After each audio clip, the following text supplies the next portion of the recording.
Welcome, crew, guys, gals, ghouls, and otherworldly beings. Let's climb aboard the mothership, secure our tinfoil hats, buckle down tight, and hold on loosely as we soar over the rocky tops of the La Platas on a rocky mountain high.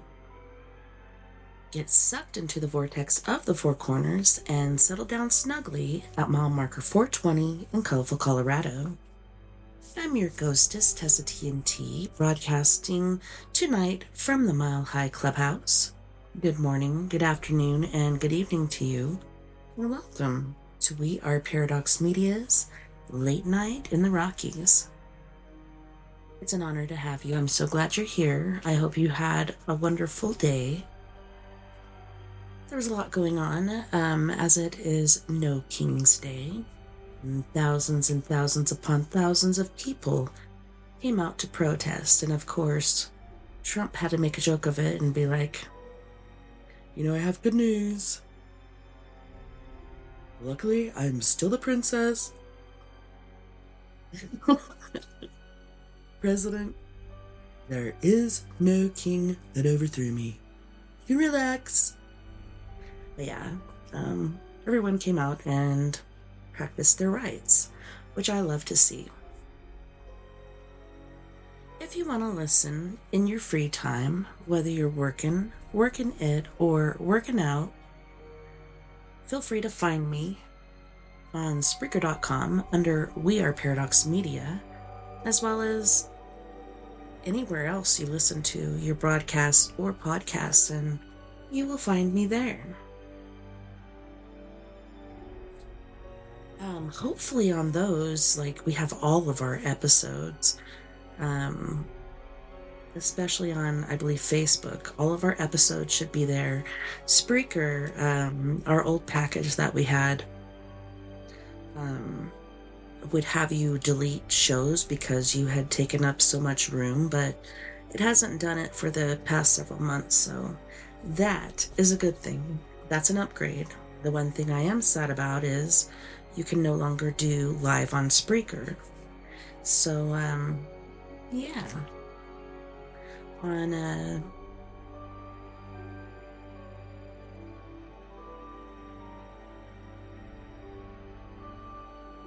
can't even remember what I was going to say. What the crick? Alright, so tonight is story time with me, TessaTNT, and we are going to be completing the book Scary Stories, illustrated by Barry Moser. And this is a good one. If you're looking for it, the tag for this video or this podcast is a hand with fingers dripping blood. It looks or appears as if someone may be unalived. Bloody mess it is.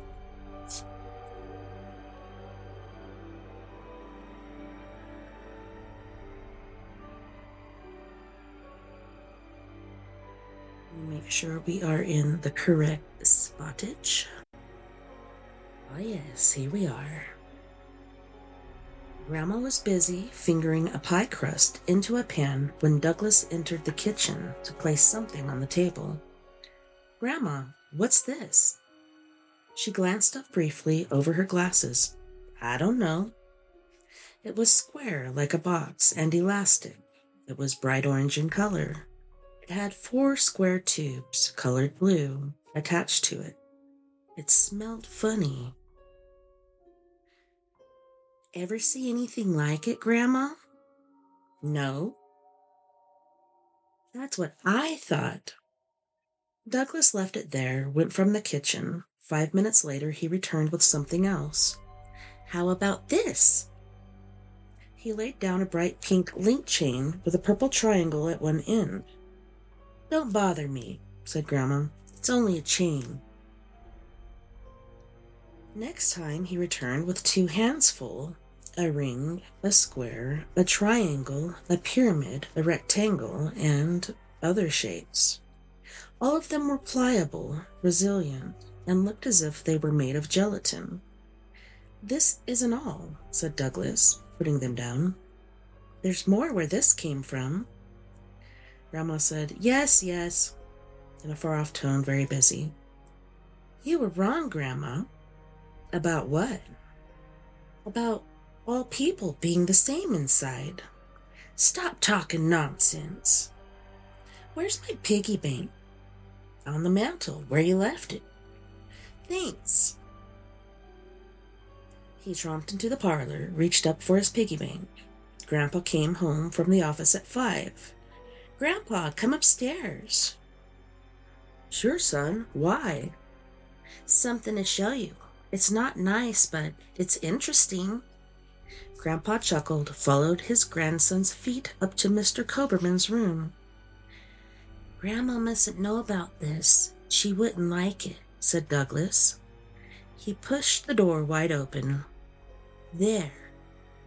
Grandfather gasped.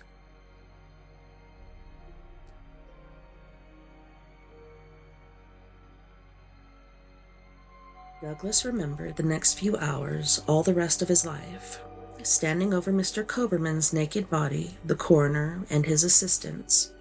Grandma downstairs asking somebody, "What's going on up there?"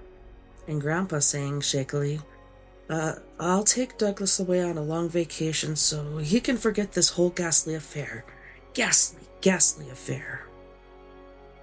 Douglas said, "Why should it be bad? I don't see anything bad. I don't feel bad." The coroner shivered and said, "Coberman's dead, all right." His assistant sweated. "Did you see those things in the pans of water and in the wrapping paper?" Oh, my God, yes, I saw them." "Christ!" The coroner bent over Mr. Coberman's body again. "This better be kept secret, boys. It wasn't murder. It was a mercy the boy acted. God knows what might have happened if he hadn't." "What was Coberman? A vampire? A monster?" "Maybe. I don't know. Something. Not human." The coroner moved his hands deftly over the suture. Douglas was proud of his work. He'd gone to much trouble. He had watched grandmother carefully and remembered, needle and thread and all. All in all, Mr. Coberman was as neat a job as any chicken ever popped into hell by Grandma. "I heard the boy say that Coberman lived even after all those things were taken out of him." The coroner looked at the triangles and chains and pyramids floating in the pans of water. "Kept on living? God." "Did the boy say that?" "He did." "Then what did kill Coberman?" The coroner drew a few strands of sewing thread from their bedding. "This," he said. Sunlight blinked coldly off a half-revealed treasure trove. $6.60 worth of silver dimes inside Mr. Coberman's chest. "I think Douglas made a wise investment," said the coroner, sewing the flesh back over the dressing quickly.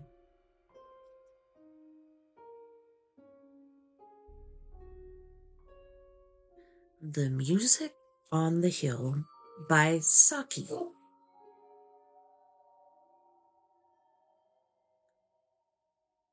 Sylvia Seltoun ate her breakfast in the morning room at Yesney with a pleasant sense of ultimate victory, such as a fervent Ironside might have permitted himself on the morrow of Worcester fight. She was scarcely pugnacious by temperament, but belonged to that more successful class of fighters who are pugnacious by circumstance. Fate had willed that her life should be occupied with a series of small struggles, usually with the odds slightly against her. And usually she had just managed to come through winning. And now she felt that she had brought her hardest and certainly her most important struggle to a successful issue. To have married Mortimer Seltoun, dead Mortimer, as his more intimate enemies called him, in the teeth of the cold hostility of his family and in spite of his unaffected indifference to women, was indeed an achievement that had needed some determination and adroitness to carry through.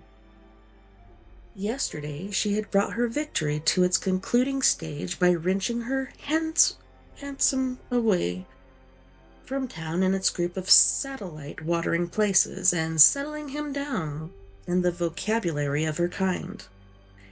In this remote wood-girt manor farm, which was his country house. "You'll never get Mortimer to go," his mother said carpingly. "But if he once goes, he'll stay. Yesney throws almost as much a spell over him as town does. One can understand what holds him to town, but Yesney," and the dowager had shrugged her shoulders. There was a somber, almost savage wildness about Yesney that was certainly not likely to appeal to town-bred states and tastes, and Sylvia, notwithstanding her name, was accustomed to nothing much more sylvan than leafy Kensington. She looked on the country as something excellent and wholesome in its way, which was apt to become troublesome if you encouraged it overmuch. This trust of town life had been a new thing with her, born of her marriage with Mortimer, and she had watched with satisfaction the gradual fading of what she called the Jermyn Street look in his eyes as the woods and heather of Yesney had closed in on them yesternight.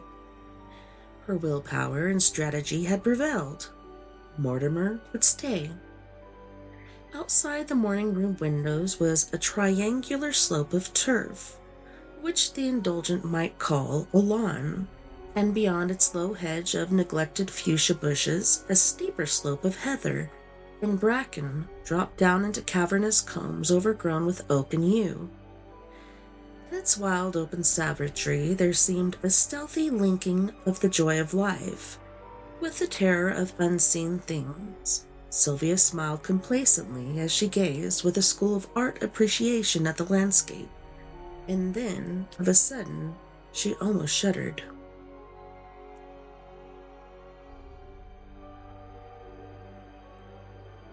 "It is very wild," she said to Mortimer, who had joined her. "One could almost think that in such a place the worship of Pan had never quite died out."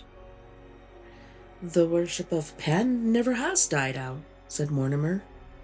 "Other newer gods have drawn aside his votaries from time to time, but he is the nature god to whom all must come back at last. He has been called the father of all the gods, but most of his children have been stillborn." Sylvia was religious, in an honest, vaguely devotional kind of way, and did not like to hear her beliefs spoken of as mere aftergrowths, but it was at least something new and hopeful to hear dead Mortimer speak with such energy and conviction on any subject. "You don't really believe in Pan?" she asked incredulously. "I've been a fool in most things," said Mortimer quietly, "but I'm not such a fool as not to believe in Pan when I'm down here. And if you're wise, you won't disbelieve in him too boastfully while you are in his country." It was not till a week later, when Sylvia had exhausted the attractions of the woodland walks round Yesney, that she ventured on a tour of inspection of the farm buildings. A farmyard suggested in her mind a scene of cheerful bustle, with churns and flails and smiling dairymaids, and a team of horses drinking knee-deep in duck-crowded ponds. As she wandered among the gaunt grey buildings of Yesney Manor Farm, her first impression was one of crushing stillness and desolation, as though she had happened on some lone deserted homestead, long given over the owls and cobwebs. Then came a sense of furtive, watchful hostility, the same shadow of unseen things that seemed to lurk in the wooded combes and coppices. From behind the heavy doors and shuttered windows came the restless stamp of hoof or rasp of chain halter, and at times a muffled bellow from some stalled beast. From a distant comer, a shaggy dog watched her with intent, unfriendly eyes. As she drew near, it slipped quietly into its kennel, and slipped out again as noiselessly when she had passed. A few hens, questing for food under a rick, stole away under a gate at her approach. Sylvia felt that if she had come across any human beings in this wilderness of barn and byre, they would have fled wraith-like from her gaze. At last, turning a corner quickly, she came upon a living thing that did not fly from her. A stretch in a pool of mud was an enormous sow, gigantic beyond the town woman's wildest computation of swine flesh, and speedily alert to resent and, if necessary, repel the unwanted intrusion. It was Sylvia's turn to make an unobtrusive retreat. As she threaded her way past rickyards and cowsheds and long blank walls, she started suddenly at a strange sound. The echo of a boy's laughter, golden and equivocal. Jan, the only boy employed on the farm, a tow-headed, wizen-faced yokel, was visibly at work on a potato clearing halfway up the nearest hillside, and Mortimer, when questioned, knew of no other probable or possible begetter of the hidden mockery that had ambushed Sylvia's retreat. The memory of that untraceable echo was added to her other impressions of a furtive, sinister something that hung around Yesney.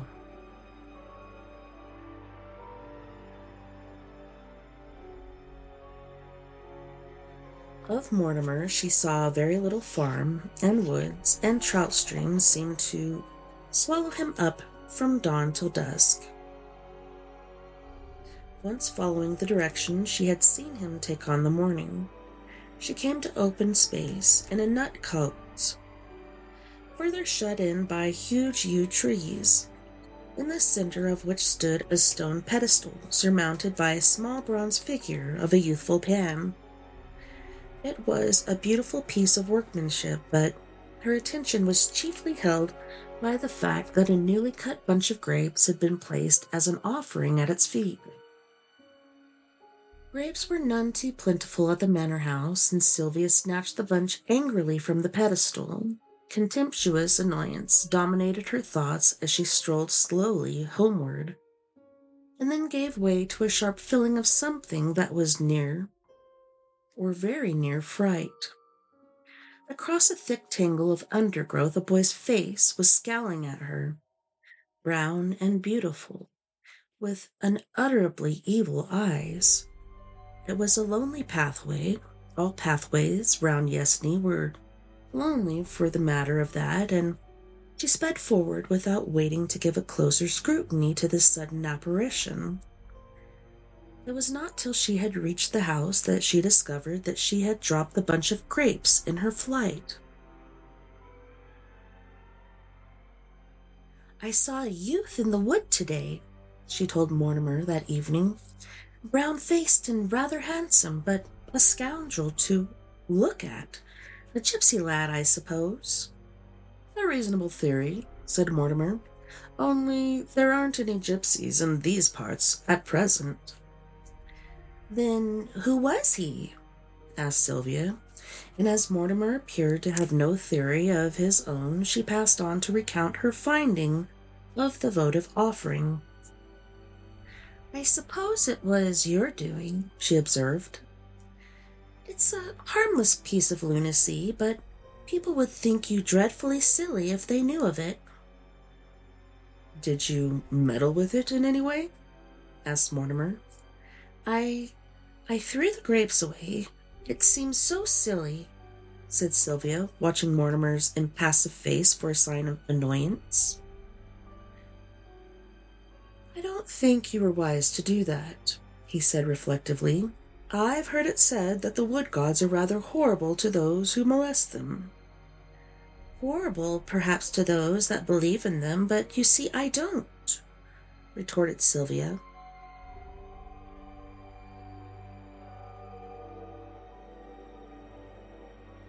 "All the same," said Mortimer in his even, dispassionate tone, "I should avoid the woods and orchards if I were you, and give a wide berth to the horned beasts on the farm."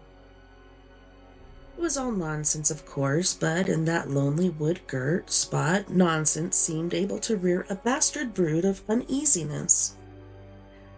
"Mortimer," said Sylvia suddenly, "I think we will go back to town sometime soon." Her victory had not been so complete as she had supposed. It had carried her on to ground that she was already anxious to quit. "I don't think you will ever go back to town," said Mortimer. He seemed to be paraphrasing his mother's prediction as to himself. Sylvia noted with dissatisfaction and some self-contempt that the course of her next afternoon's ramble took her instinctively clear of the network of woods. As to the horned cattle, Mortimer's warning was scarcely needed, for she had always regarded them as of doubtful neutrality at the best. Her imagination unsexed the most matronly dairy cows and turned them into bulls liable to see red at any moment. The ram who fed in the narrow paddock below the orchard she had adjudged, after ample and cautious probation, to be of docile temper. Today, however, she decided to leave his docility untested, for the unusually tranquil beast was roaming with every sign of restlessness from corner to corner of his meadow. A low, pitiful piping, as of some reedy flute, was coming from the depth of the neighboring copse, and there seemed to be some subtle connection between the animal's restless pacing and the wild music from the wood. Sylvia turned her steps in an upward direction and climbed the heather-clad slopes that stretched in rolling shoulders high above Yesney.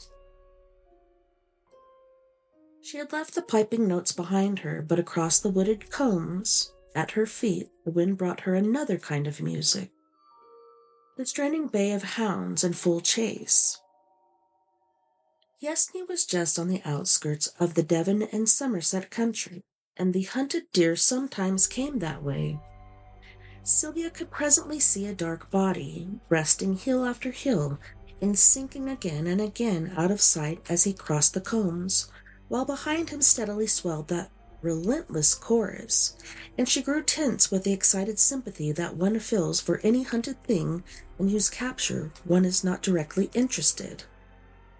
And at last he broke through the outermost line of oak shrub and fern and stood panting in the open, a fat September stag carrying a well-furnished head. His obvious course was to drop down to the brown pools of Undercombe, and thence make his way towards the red deer's favored sanctuary, the sea. To Sylvia's surprise, however, he turned his head to the upland slope and came lumbering resolutely onward over the heather. "It will be dreadful," she thought. "The hounds will pull him down under my very eyes." But the music of the pack seemed to have died away. For a moment, and in its place, she heard again that wild piping, which rose now on this side, now on that, as though urging the failing stag to a final effort. Sylvia stood well aside from his path, half hidden in a thick growth of whortle bushes, and watched him swing stiffly upward, his flanks dark with sweat, the coarse hair on his neck showing light by contrast. The pipe music shrilled suddenly around her, seeming to come from the bushes at her very feet, and at the same moment the great beast slewed round and bore directly down upon her. In an instant her pity for the hunted animal was changed to wild terror at her own danger. The thick heather roots mocked her scrambling efforts at flight, and she looked frantically downward for a glimpse of oncoming hounds. The huge antler spikes were within a few yards of her, and in a flash of numbing fear she remembered Mortimer's warning to beware of horned beasts on the farm. And then, with a quick throb of joy, she saw that she was not alone. A human figure stood a few paces aside, knee-deep in the whortle bushes.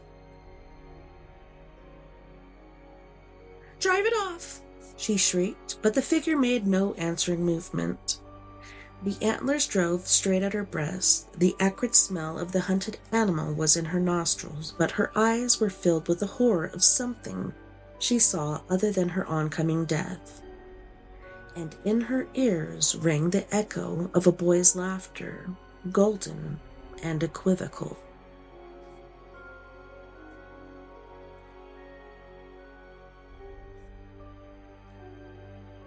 The Boarded Window by Ambrose Bierce.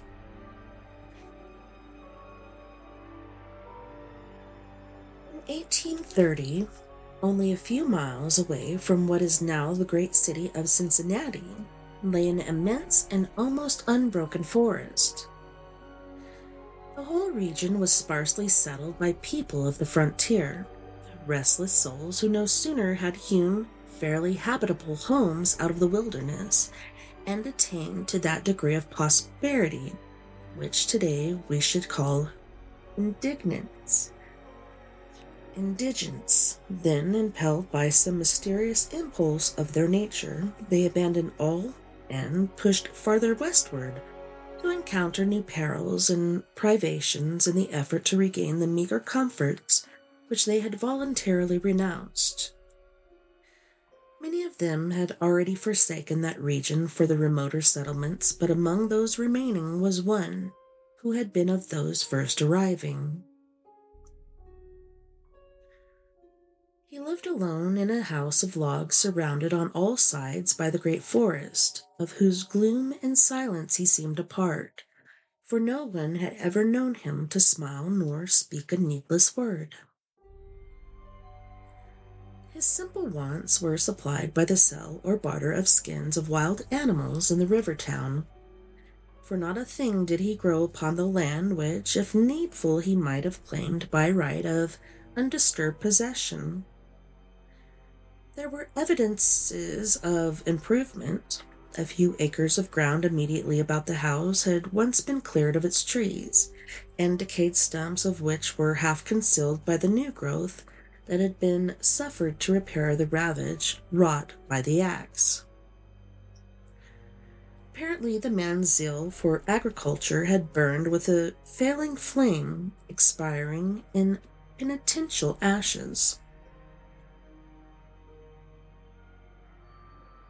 The little log house, with its chimney of sticks, its roof of warping clapboards weighted with traversing poles, and its chinking of clay, had a single door and directly opposite a window. The latter, however, was boarded up. Nobody could remember a time when it was not, and none knew why it was so closed. Certainly not because of the occupant's dislike of light and air, for on those rare occasions when a hunter had passed that lonely spot, the recluse had commonly been seen sunning himself on his doorstep, if heaven had provided sunshine for his need. I fancy there are a few persons living today who ever knew the secret of that window, but I am one, as you shall see. The man's name was said to be Murlock. He was apparently 70 years old, actually about 50. Something besides years had had a hand in his aging. His hair and long, full beard were white, his gray, lusterless eyes sunken, his face singularly seamed with wrinkles which appeared to belong to two intersecting systems. In figure he was tall and spare, with a stoop of the shoulders, a burden-bearer. I never saw him. These particulars I learned from my grandfather, from whom also I got the man's story when I was a lad. He had known him when living nearby in that early day. One day, Murlock was found in his cabin dead. It was not a time and place for coroners and newspapers, and I suppose it was agreed that he had died from natural causes, or I should have been told, and should remember. I know only that with what was probably a sense of the fitness of things, the body was buried near the cabin, alongside the grave of his wife, who had preceded him by so many years that local tradition had retained hardly a hint of her existence. That closes the final chapter of this true story, expecting indeed the circumstance that many years afterward, in company with an equally intrepid spirit, I penetrated to the place and ventured near enough to the ruined cabin to throw a stone against it, and ran away to avoid the ghost which every well-informed boy thereabout knew haunted the spot. But there is an earlier chapter that's supplied by my grandfather. When Murlock built his cabin and began laying sturdily about with his axe to hew out a farm, the rifle meanwhile his means of support, he was young, strong, and full of hope. In that eastern country whence he came he had married, as was the fashion, a young woman, and always worthy of his honest devotion, he shared the dangers and privations of his lot with a willing spirit and light heart. There is no known record of her name, of her charms of mind and person. Tradition is silent, and the doubter is at liberty to entertain his doubt, but God forbid that I shall share it. Of their affection and happiness there is abundant assurance in every added day of the man's widowed life. For what but the magnetism of a blessed memory could have chained that venturesome spirit to a lot like that? One day Murlock returned from gunning in a distant part of the forest to find his wife prostrate with fever and delirious. There was no physician within miles, no neighbor, nor was she in condition to be left to summon help. So he set about the task of nursing her back to health, but at the end of the third day, she fell into unconsciousness and so passed away, apparently, with never a good reason.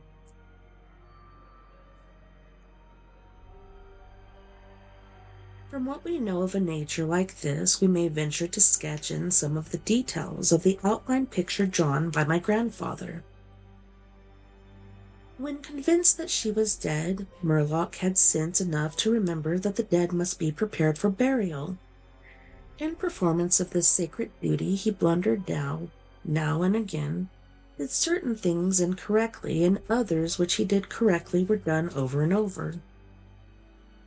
His occasional failures to accomplish some simple and ordinary act filled him with astonishment, like that of a drunken man who wonders at the suspension of familiar natural laws. He was surprised, too, that he did not weep. Surprised and a little ashamed. Surely it is unkind not to weep for the dead. "Tomorrow," he said aloud, "I shall have to make the coffin and dig the grave, and then I shall miss her when she is no longer in sight. But now she is dead. Of course, but it is all right. It must be all right somehow. Things cannot be so bad as they seem." He stood over the body in the fading light, adjusting the hair and putting the finishing touches to the simple toilet, doing all mechanically with soulless care. And still through his consciousness ran an undersense of conviction that all was right, and that he should have her again as before, and everything explained. He had had no experience in grief. His capacity had not been enlarged by use. His heart could not contain it all, nor his imagination rightly conceive it. He did not know he was so hard struck. That knowledge would come later and never go. Grief is an artist of powers as various as the instruments upon which he plays his dirges for the dead, evoking from some the sharpest, shrillest notes, from others the low, grave chords that throb recurrent like the slow beating of a distant drum. Some natures it startles, some it stupefies. To one it comes like the stroke of an arrow, stinging all the sensibilities to a keener life. To another as the blow of a bludgeon, which in crushing benumbs. We may conceive Murloc to have been that way affected, for, and here we are upon surer ground than that of conjecture, no sooner had he finished his pious work than, sinking into a chair by the side of the table upon which the body lay, and noting how white the profile showed in the deepening gloom, he laid his arms upon the table's edge and dropped his face into them, tearless yet and unutterably weary. At that moment came in through the open window a long, wailing sound, like the cry of a lost child in the far deeps of the darkening wood. But the man did not move. Again, and nearer than before, sounded that unearthly cry upon his failing sense. Perhaps it was wild beast, perhaps it was a dream, for Murdoch was asleep. I'm sorry, it's Murloc. Some hours later, as it afterward appeared, this faithful watcher awoke, and lifting his head from his arms intently listened, he knew not why. There in the black darkness by the side of the dead, recalling all without shock, he strained his eyes to see, he knew not what. His senses were all alert, his breath was suspended, his blood had stilled its tide as if to assist the silence. Who, what had waked him, and where was it?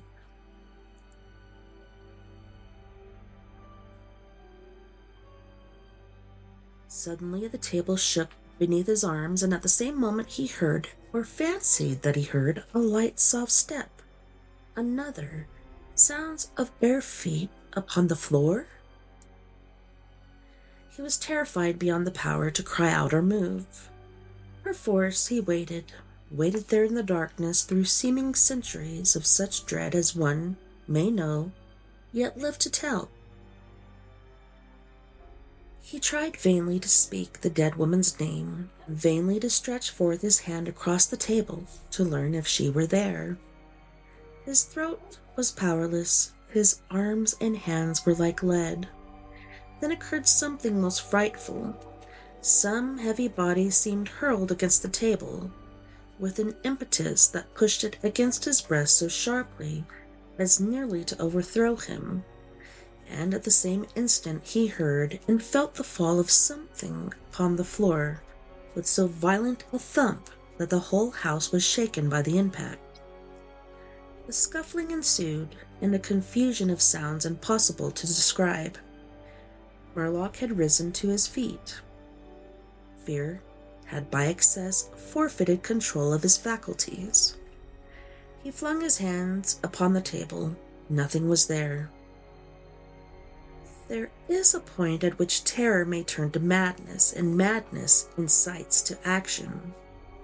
With no definite intent, from no motive but the wayward impulse of a madman, Murloc sprang to the wall with a little groping impulse, seized his loaded rifle, and without an aim discharged it. By the flash which lit up the room with a vivid illumination, he saw an enormous panther dragging the dead woman toward the window, its teeth fixed in her throat. Then there were darkness blacker than before and silence, and when he returned to consciousness the sun was high, and the wood vocal with songs of birds. The body lay near the window, where the beast had left it when frightened away by the flash and report of the rifle. The clothing was deranged, the long hair in disorder, the limbs lay anyhow. From the throat, dreadfully lacerated, had issued a pool of blood not yet entirely coagulated. The ribbon with which he had bound the wrist was broken. The hands were tightly clenched. Between the teeth was a fragment of the animal's ear. What? So she was alive. Oh no.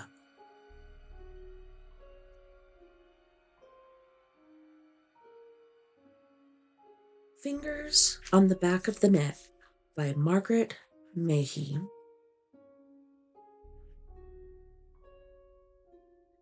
When Ivor was very small and walking down the jetty with his great-grandmother, May, he liked to feel her fingers resting against the back of his neck. "Oops," she would cry, catching him if he stumbled over the rough boards of the jetty deck. By the time he was 8, interested in computer games and completely determined to go to St. Christopher's, the most stylish school in town, her affectionate touch irritated him, and by the time he was 12, and her long fingers were so much more arthritic and knobbly, he could scarcely bear it. "I hate the way she strokes my neck when we're out walking," he complained to his mother. "I hate the way she says boots, as if it was me who was almost falling over, not her."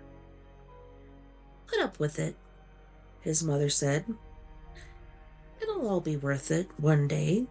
She just adores you, and she simply is loaded." She meant that great-grandmother May was rich. Rich. At first it had seemed a fairy tale word like magician or unicorn. But after a while, May's thick pale carpets, her heavy silver spoons, and the pictures on her wall began whispering to Ivor over and over again, "Rich, rich, rich," said these voices every time he came to call. If for some reason his father couldn't afford the fees for St. Christopher's, Ivor believed May would help out. His mother always said she would. It came as a shock to find that May actually disapproved of private schools. You might be rich, but she had no sense of style, and Ivor's mother said style was everything. Saturday afternoon. And Saturday after Saturday, Ivor would take the bus over the hill heading for the lonely edge of the harbor, where great-grandmother May lived, and at some time during every long, boring Saturday afternoon, May would suggest a walk down to the edge of the sea and along the jetty. Is it jetty or yeti? I don't know. Sometimes the tide was full in and waves were breaking against the retaining wall. Sometimes Ivor and May would find themselves staring out over a great expanse of shining mud, with the sea a mere slot of cloud green in the distance. But unlike the sea, the jetty did not change. It was a long jetty, and as Ivor walked along it, with May half a step behind him, he often felt that it was secretly stretching itself. Over the weeks and months and years of Saturdays, he came to know it by heart. There was one thick plank with a twist in its cracked grain and a particular hollow knot. A knothole that seemed to wink at him as he stepped over it. Another gave off a curiously resonant clunk whenever he stood on it, and then a softer, less definite sound when he moved off again. Seagulls and occasionally kingfishers perching on the worm jetty railings would watch Ivor and his great-grandmother strolling towards them, then fly off at the last moment. The seagulls circled lazily, often coming back to perch on the jetty rail once more, but the kingfishers shot away, like jewels exploding over the sea. "Are you rich, May?" Ivor had once asked her when he was small. "Oh, I've got enough to put aside for a rainy day." She had answered rather disapprovingly, as if the word rich was a sort of swear word. So he hadn't liked to ask her just how much she had actually managed to save, and what would happen to all that money when she died. Sometimes he was allowed to put up a green tent in the scrambling garden and camp out all night. May did not camp with them, but she would sit at the door of the tent with a thermos of hot chocolate, which they shared as they listened to the snicker of possums, challenging one another the branches of the plum tree, or the shuffle of summer hedgehogs. It was strange, however, that the enclosed and shadowy garden had none of the mystery that seemed to hang over the open sunlit jetty. Or perhaps the mystery was not so much around it as actually in it, seeping invisibly out of all the cracks of age and weathering in its old wood. And clonk! The loose board always sounded its single note as he stepped on it, then sighed a little as he stepped off again. The rail always felt a little rough and splintery under his hand, and sooner or later great-grandmother May, walking behind him rather more slowly than she had walked a few years earlier, would let her hand fall lightly and fondly on the back of Ivor's neck. "The water's never quite clear, never sparkling," she said once, "but I've grown quite fond of this cloudy green. In a funny way, it seems truer because life's cloudy, don't you think?" Ivor despised cloudy lives. He always thought of rich people as clear and sparkling. Rich people certainly preferred sparkling, sandy beaches, and though his parents always seemed to be struggling to make enough money between them, they tried to live like rich people. Each Christmas they rented a holiday house beside a real ocean, where there was no harbor mouth to throttle big waves and surf. Swimming in the sea, Ivor felt sparkling too. When these holidays were over and he and May walked along the jetty together, he would dream of that other sea and of dry, wet sand burning the soles of his feet. "How did you get to be rich?" he asked his great-grandmother. "I bought a piece of land some years ago," she said, "just before Meg died." Meg was her daughter, Ivor's grandmother. She and her husband had been killed in a car accident before Ivor was born.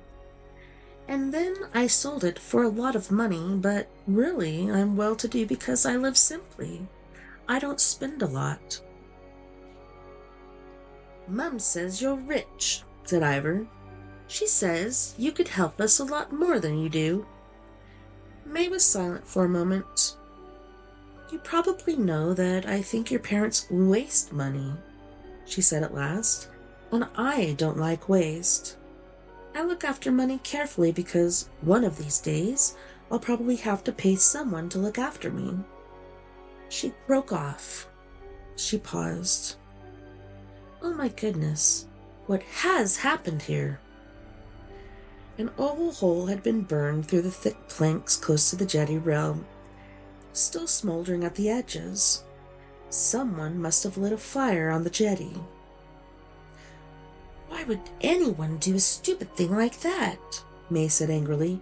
"Sheer vandalism." "It's burned right through," said Ivor, peering into the blackened hole. He was fascinated to find C looking back at him.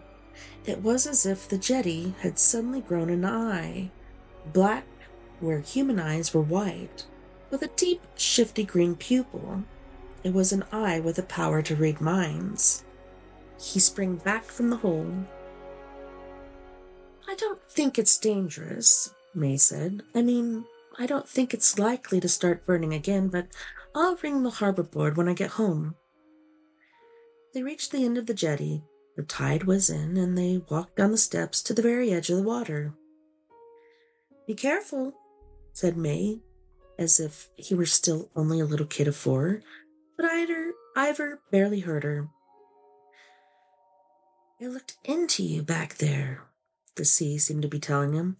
"I saw what was in your heart."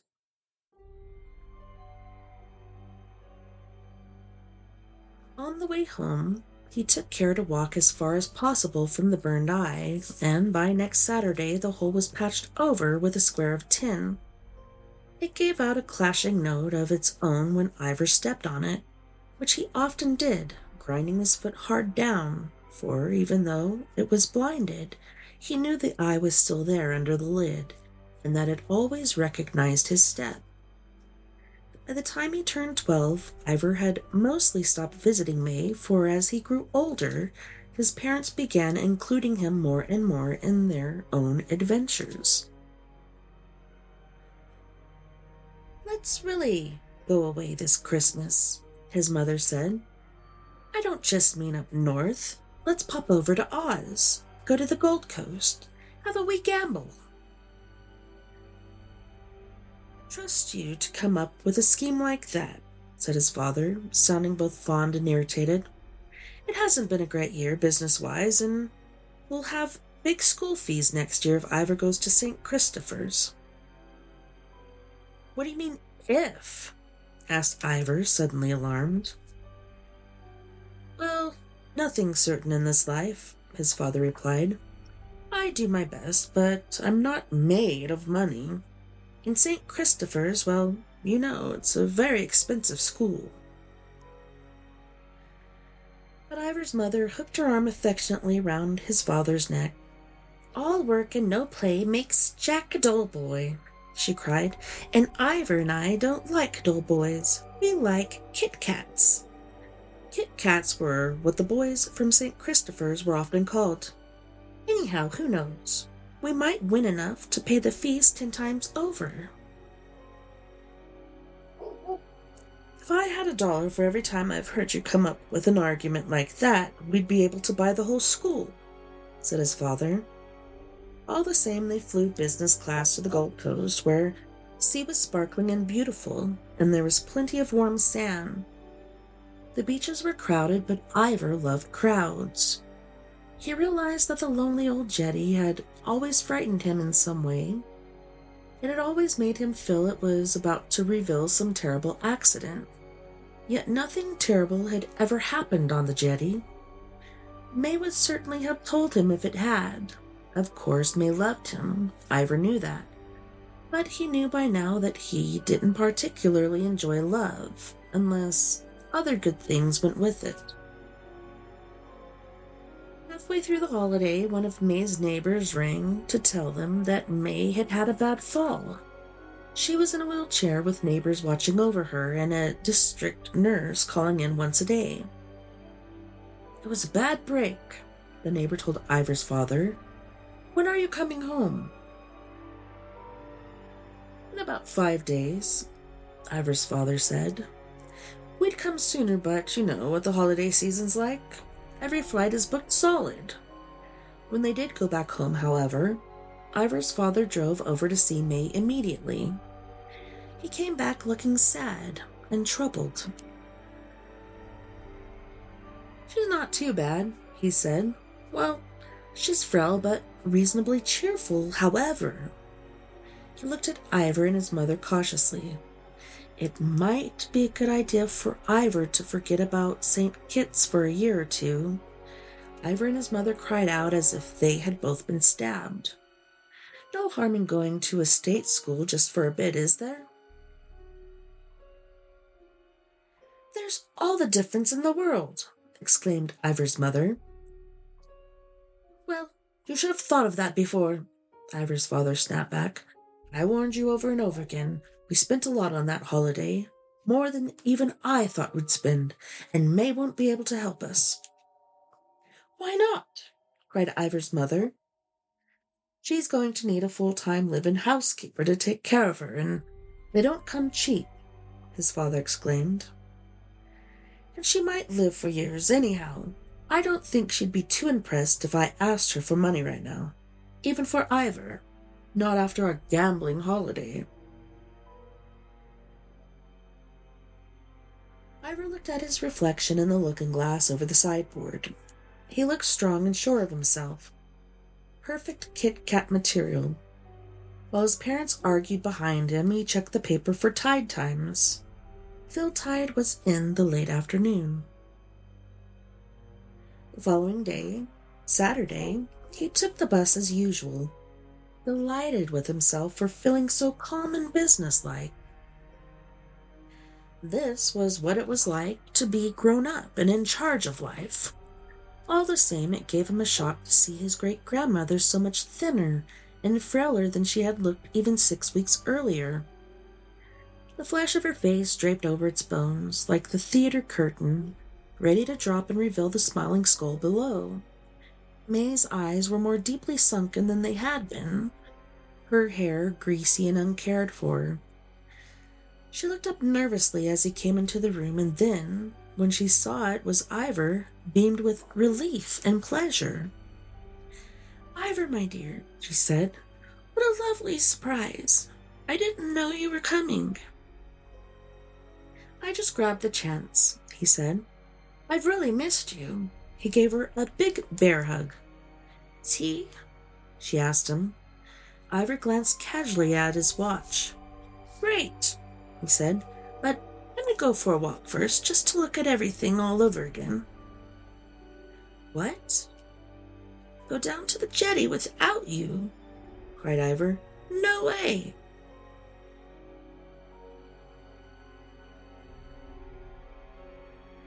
"I don't know how good this chair is on a rough road." He sounded doubtful. "I have trouble using the brake. What with my arthritis, but why not?" she added bravely. "Nothing venture, nothing win." "I'm strong," Ivor said, beaming, "and the wheelchair's got a seat belt. I'll fasten you in." The first part was easy, slightly downhill, all the way along the nicely graded main road. Then they turned on to the jetty road, with its potholes and corrugations, and the wheelchair grew harder to manage easily. May cried out in protest, half laughing and half alarmed. "Oh, heavens! Do be careful!" "Don't worry," promised Ivor, leaning forward to touch the back of her neck, as she had once touched his. "I'm going to take very good care of you." "Bless you," she said. She could not see the expression on his face as he spoke. Having looked up the tide tables in the paper, Ivor knew exactly when the tide would be high. All the same, it was a relief to him when they came round the corner to see spray splashing up above the sea wall. The water would be deep at the far end of the jetty. "It is lovely to see this view again," May said. "I'm glad you made me come. Now let's go along the jetty and then hurry back home because I'm beginning to feel rather cold." "Poor me," said Ivor teasingly. Perhaps he had overdone it, for she suddenly twisted round, trying to look back at him as well as she could. "Here we go," he cried heartily, and ran down onto the jetty, pushing her in front of him. "Stop, Ivor, stop!" she called breathlessly, but he did not stop. They jutted and swayed along the jetty. Clonk went one particular board under his feet, but there were many loose boards these days. Fling went the tin lid, still lowered over the burned eye. May was silent as her knobbly fingers struggled desperately, first with the brake, and then with the catch on the seat belt. Out beyond the harbor mouth, evening was clear, the sky the color of pure honey. Ivor raced the whole length of the jetty, gathering speed towards the end, even though his lungs were bursting, and then, with a final violent thrust, he sent the wheelchair hurtling down the steps and into the sea. Carried by its own weight and momentum, it toppled straight into the water. "Oops!" Ivor cried, and actually mimed concerned, even though he was quite alone. Only now did he realize how frightened he had been that May might free herself. If she had bobbed to the surface, he would have had rapidly taking May with it.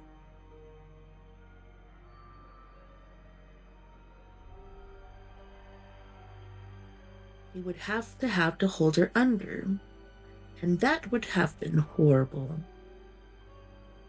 He thought he heard her say his name once, then the water closed over her head and she was gone. In the end, the water grew calm again. The muddy discoloration which had risen to the surface began to dissipate, and at last Ivor felt free to turn, free to scream as he ran back along the jetty, loose boards drumming urgently under his feet. If his first screams were odd, mechanical cries, by the time his rubber sandals thudded down on the tin lid of the eye, He was screaming in good earnest. Real tears were pouring down his face. There was no one to hear, just as there had been no one to see him. Once on the main road, he ran towards the general store, waving desperately at every passing car. The first two drove on, but the third stopped, and he was able to sob out his dreadful tale. His great-grandmother had insisted to take her for a walk, even though he wasn't used to the chair. He had been turning the wheelchair at the end of the jetty, and somehow its front wheel had gone over the top step, and somehow...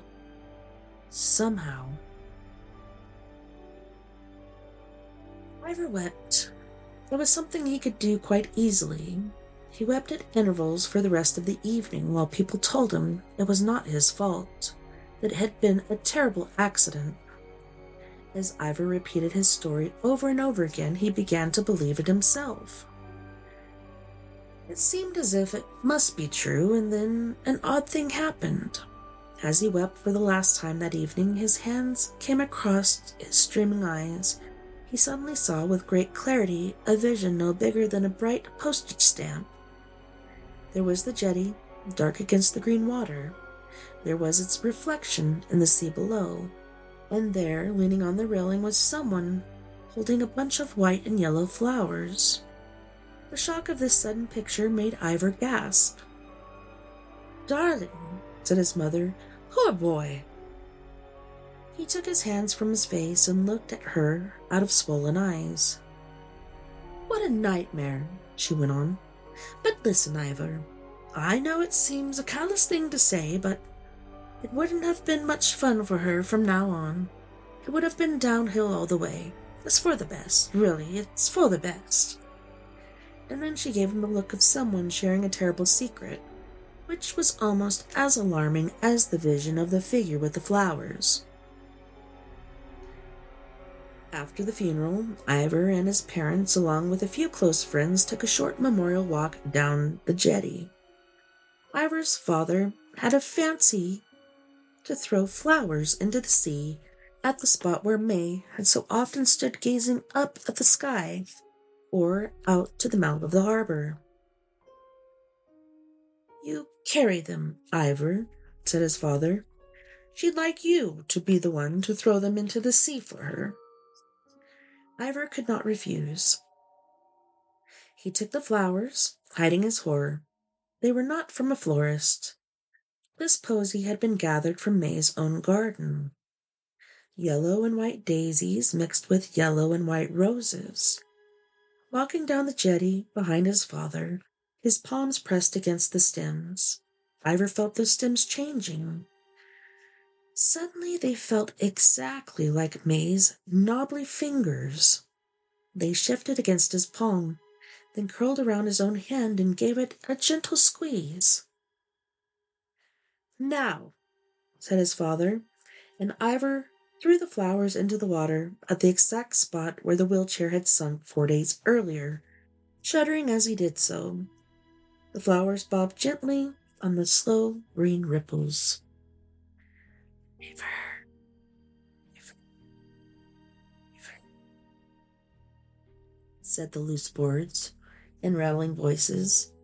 The sober black shoes walked over them, though Ivor edged as far away as possible from the tin patch. He knew the eye beneath it was watching him. "She loved this old jetty," his father said. "Yes," Ivor's mother agreed. "And you know, it is quite beautiful here. Wouldn't she love to think of us using the house for weekends?" "Oh, no, it'll be too sad without May," said Ivor quickly. Several friends glanced at him approvingly. It was a great relief when it was all over and they were back in the city again. "Well, at least you will be able to go to St. Kitts," said his father. "If you are sure you want to, that is."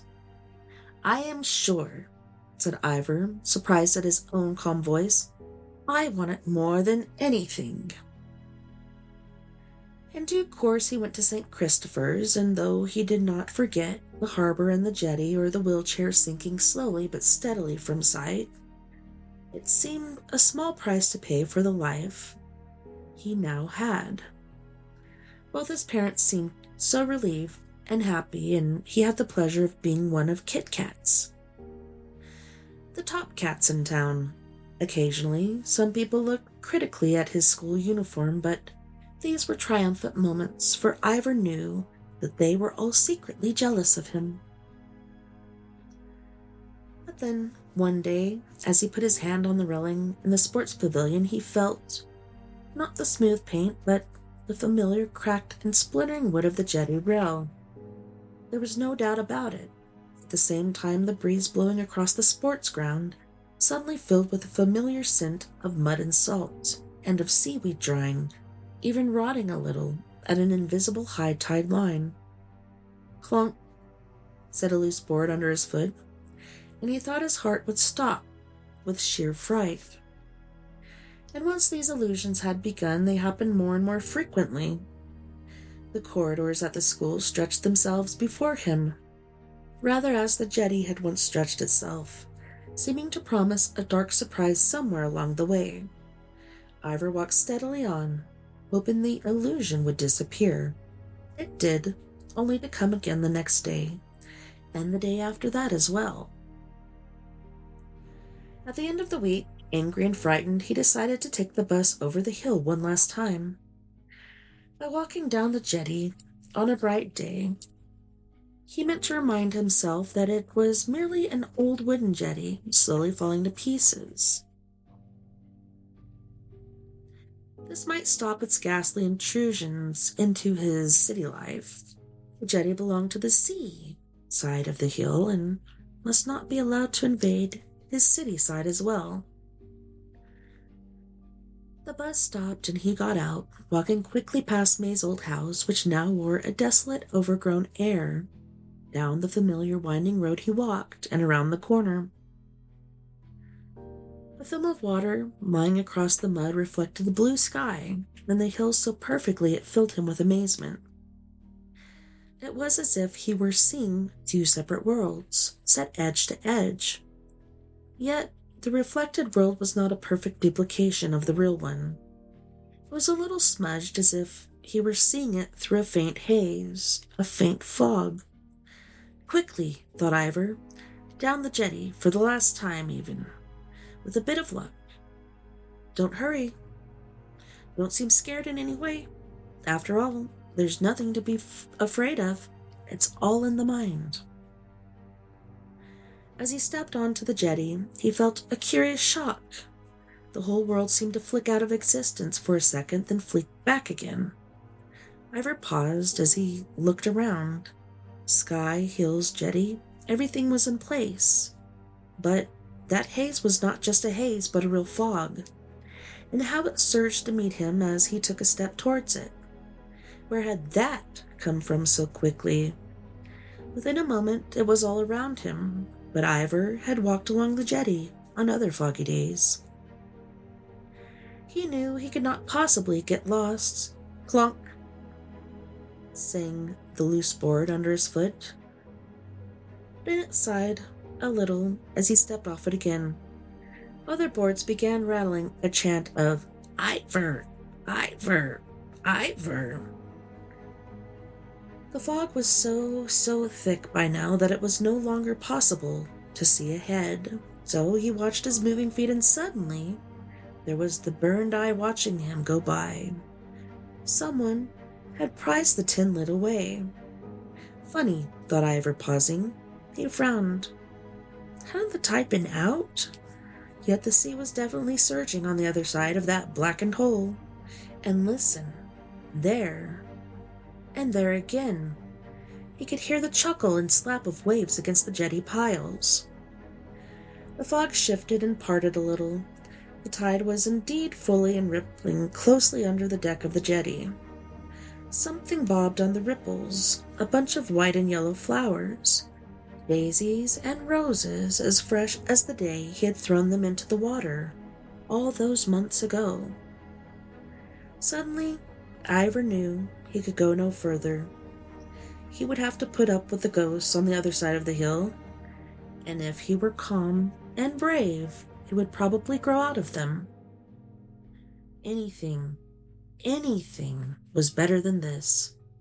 Turning, he began to walk briskly through the fog, back down the jetty again. Flonk, sang a board under his foot. He stopped short. It had sounded too soon. It had sounded.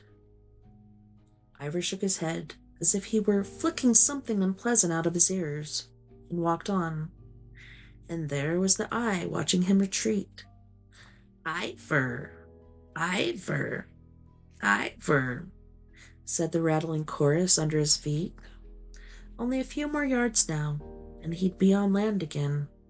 It was at this moment Ivor became certain that someone was walking behind him.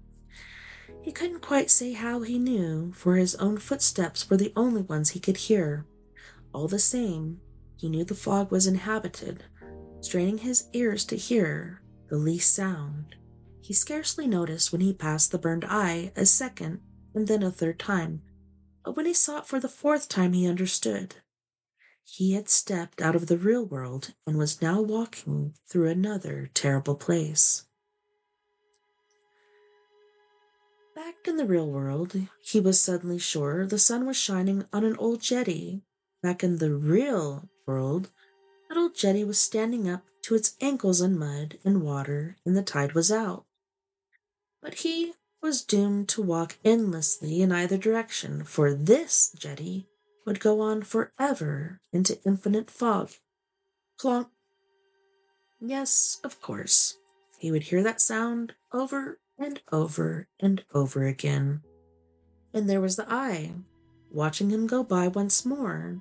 It would watch him forever, and those white and yellow flowers would always be bobbing along beside him. Whatever the thing was in the fog behind him, it was definitely moving closer and closer. Ivor strode on, like a true St. Christopher boy, because he had to. If he hesitated, even for a second, he would fall. He tried to keep ahead.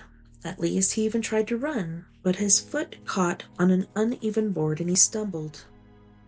Oops, said a voice behind him. A voice as soft as a small ripple flopping gently on the mud.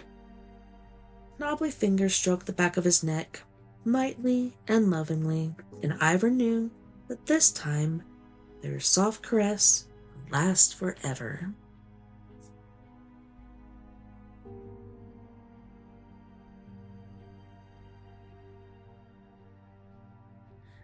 The Cremation of Sam McGee by Robert W. Service. There are strange things done in the midnight sun by the men who moil for gold. The Arctic trails have their secret tales that would make your blood run cold. The Northern Lights have seen queer sights, but the queerest they ever did see was the night on the marge of Lake Labarge. I cremated Sam McGee.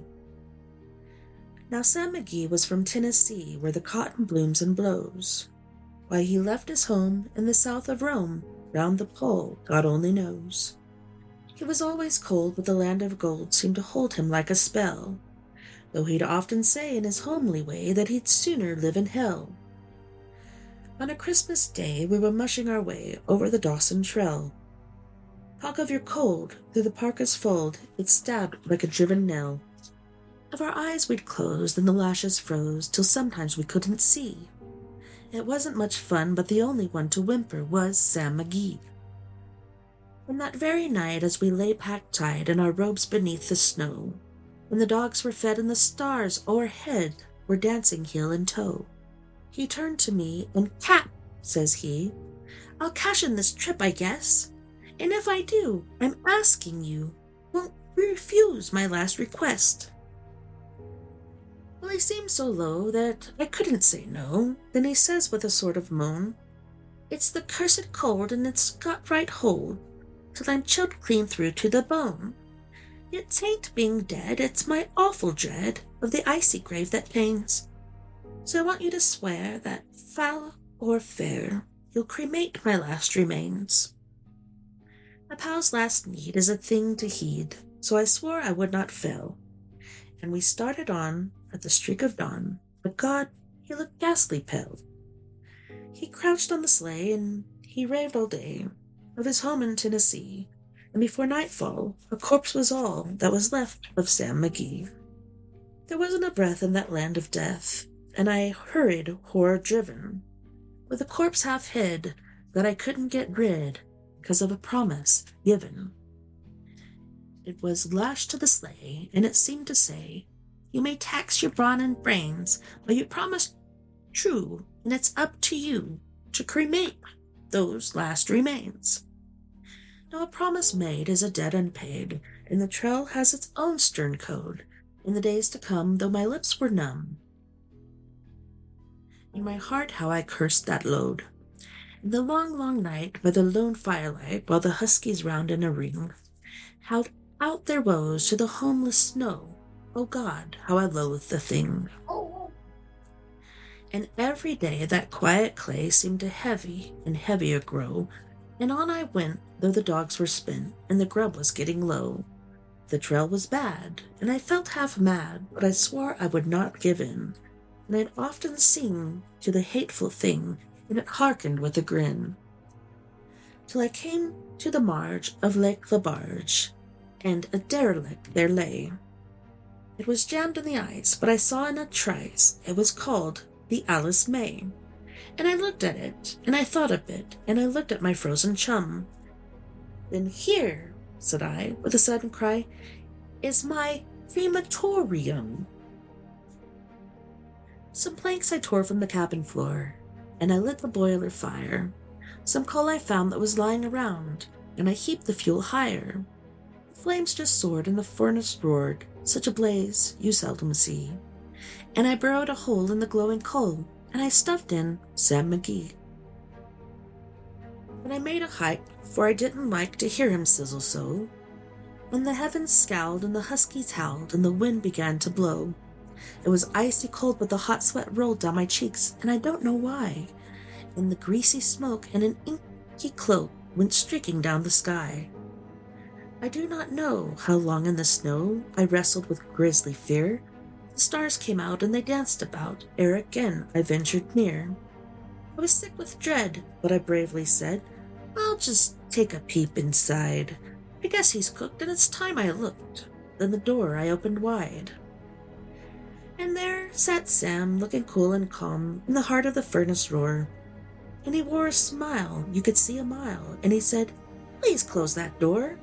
It's fine in here, but I greatly fear you'll let in the cold and storm. Since I left Plumtree down in Tennessee, it's the first time I've been warm." There are strange things done in the midnight sun by the men who mole for gold. The Arctic trails have their secret tells that would make your blood run cold. The Northern Lights have seen queer sights, but the queerest they ever did see was that night on the marge of Lake Labarge I cremated Sam McGee. Credits. Special thanks to Cheryl Blanchard and Alice Wand, librarians at the Payne Memorial Free Library in Willsboro, New York, for their help in searching for many more stories than could be included in this volume. Thanks also to Marion Rayner for her invaluable assistance in clearing the permissions. Permission to reprint the following works is gratefully acknowledged. The Man Upstairs by Ray Bradbury, copyright 1947 by Harper's Magazine, renewed 1974 by Minneapolis Star and Tribune Co., reprinted by permission of Don Cogden Associates, Inc. The Lottery from The Lottery and Other Stories by Shirley Jackson, copyright 1948-1949 by Shirley Jackson, copyright renewed 1976-1977 by Lawrence Hyman, Barry Hyman, Mrs. Sarah Webster, and Mrs. Joanne Schnurr. Reprinted by permission of Farrar Straus and Giroux LLC. Here They Be Tigers. From Skeleton Crew by Stephen King. Copyright Stephen King. Reprinted with permission. All rights reserved. Thanksgiving from Haunted Tales of the Grotesque by Joyce Carol Oates. Copyright 1994 by the Ontario Review, Inc. Used by permission of Dutton, a division of Penguin Group, USA, Inc. Miriam from the Complete Collected Stories of Truman Capote by Truman Capote, copyright in 2004 by the Truman Capote Trust, or Truman Capote Literary Trust, used by permission of Random House Inc. Genesis and Catastrophe from the Breast of Roald Dahl by Roald Dahl, copyright at 1990 by Roald Dahl, used by permission of Vintage Books, a division of Random House Inc. Kittens from Strange Highways by Dean Koontz, copyright 1995 by Dean Koontz, used by permission of Warner Books Inc. Fingers on the Back of the Neck by Margaret Mahy, copyright 1996 by Margaret Mahy, reprinted by permission of Limniscat Publishers and Watson Little Ltd. As licensed agents. Well, that is the end of that book. The library will be happy to have that one back. Next we have Scary Stories for Sleepovers, number 1, by R.C. Welch, illustrated by Ricardo Delgado.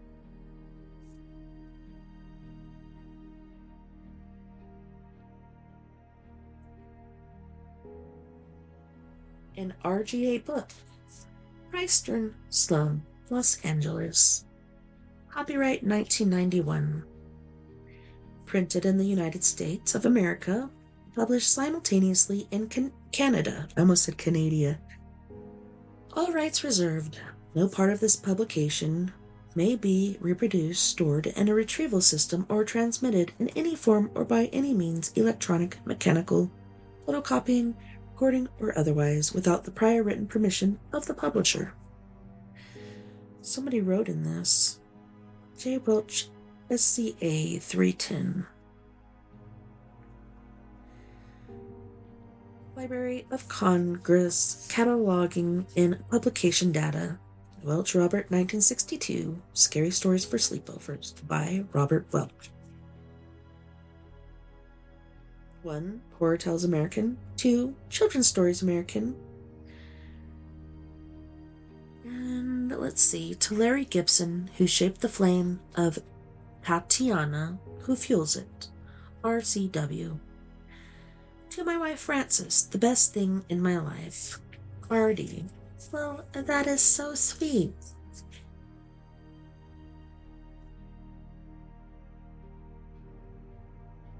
The Hermit of Collins Peak. Ricky and his friends were telling Kurt, the new boy in the neighborhood, about the strange old hermit who lived outside of town. He's crazy, Ricky was saying. The other boys nodded. He lives in a shack over on Collins Peak. A shack? Kurt asked. I swear, said Ricky, holding up his hand. It's true, added Steve, Ricky's best friend. He built it against the side of the mountain with old pieces of metal and wood. Kurt shook his head. That's really weird. Who is this guy? Some of the boys shrugged. His name is Collins, said Sean. He's lived up there forever, as long as anybody can remember. That's why they call it Collins Peak. My grandma told me once that he had a sad story, said Nathan, but that's all she'd say. It's a sad story, all right, agreed Ricky. He's a crazy old man who lives in a shack. The rest of the boys laughed. What does he do up there? Asked Kurt. Nothing, replied Ricky. He never talks to anyone. He never comes into town. We think he eats kids, said Steve. What? Kurt asked. It's true, said Ricky. He hates kids. Everyone at school knows it.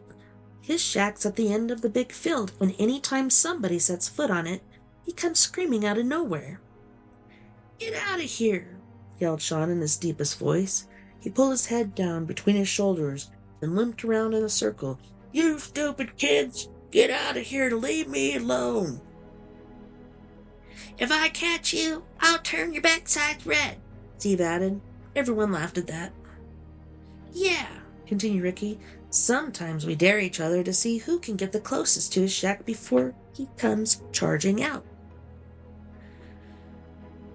Why do you say he eats kids? Asked Kurt. Well, said Ricky, his voice dropping lower as he leaned toward Kurt, you never know where he is. He sneaks all over these hills, waiting for some kid to do something stupid like wandering alone. Then it's all over. What happens? Kurt asked. He'll trap that kid, take him back to his shack, where he cooks him slowly over a fire. Then he stores the blackened body carefully, so it'll last him for his next few meals. There's a pit nearby that's filled with the rotten bones of every kid who's ever disappeared around here. Kurt looked at Ricky suspiciously. And how many kids is that? Ricky shrugged. Dunno, but you'd better be careful or you'll be one of them. At that moment, Sean grabbed Kurt from behind and yelled, Gotcha! Kurt squealed and jumped, and the rest of the boys howled with laughter. Rotten bones, yeah, right. Kurt smiled and shook his head. Okay, you got me. After the boys recovered, Nathan said, Who knows why he really doesn't like us to get near his stupid shack? Maybe he's got some kind of treasure hidden there. Why else would he care about anyone coming round? He's been living in those hills for ages. Who knows what he's found? Maybe he's found some kind of gold mine. Then why doesn't he spend a lot of money? Demanded Sean. Maybe because then he knows people would come up there and kick him out, guessed Steve. Maybe he put a partner, or had a partner, and killed him to keep the gold for himself, Kurt suggested. They spent the rest of the afternoon making up wild stories about the old man. That night, Kurt asked his parents if they had heard about the hermit. His father shook his head, but his mother nodded that she had heard something once. Mr. Beecham was telling me about him, she explained. He used to live in town a long time ago. His wife died giving birth to his only son. And a few years later, his son disappeared. Apparently, he went a little crazy after that. He built some kind of house up on Collins Peak, and he's lived there ever since. I hadn't heard that, Kurt's father said. Is he supposed to be dangerous? Mrs. Beecham didn't think so. She said she's lived there longer than most of the people have in this town. He's never hurt anybody. Ricky was telling me that he hates kids and chases them away whenever they come near his shack, said Kurt. His father laughed. I can see it now. Some poor old guy living up in the hills. He must be a target for every kid within 100 miles. He turned to Kurt. I am sure Ricky is right. This guy has probably been pestered by kids ever since he moved up there. Why don't you just leave him in peace, okay? Kurt shrugged. Sure, Dad. He bent over his plate and paid close attention to his dinner. The next day, he couldn't wait to talk to his new friends. They all met at Steve's house, and Kurt filled them in on what his mother had told him. See, said Ricky, that just proves it. He probably hates kids because he lost his son. Let's show Kurt the shack, suggested Sean. I don't know, Kurt said. My dad said I should leave the old man alone. I think he feels sorry for him. Don't worry, said Ricky. We'll just go as far as the edge of the field. Then you can see what we're talking about. Kurt pretended to resist, but was soon heading out of town to Collins Peak with the rest of the boys. They walked to the end of Adler Road, which turned into a dirt trail winding its way into the foothills. Ricky led them to a point where the trail began to bend around the mountain. Just around the bend, he said to Kurt in a low voice, is the old man's field.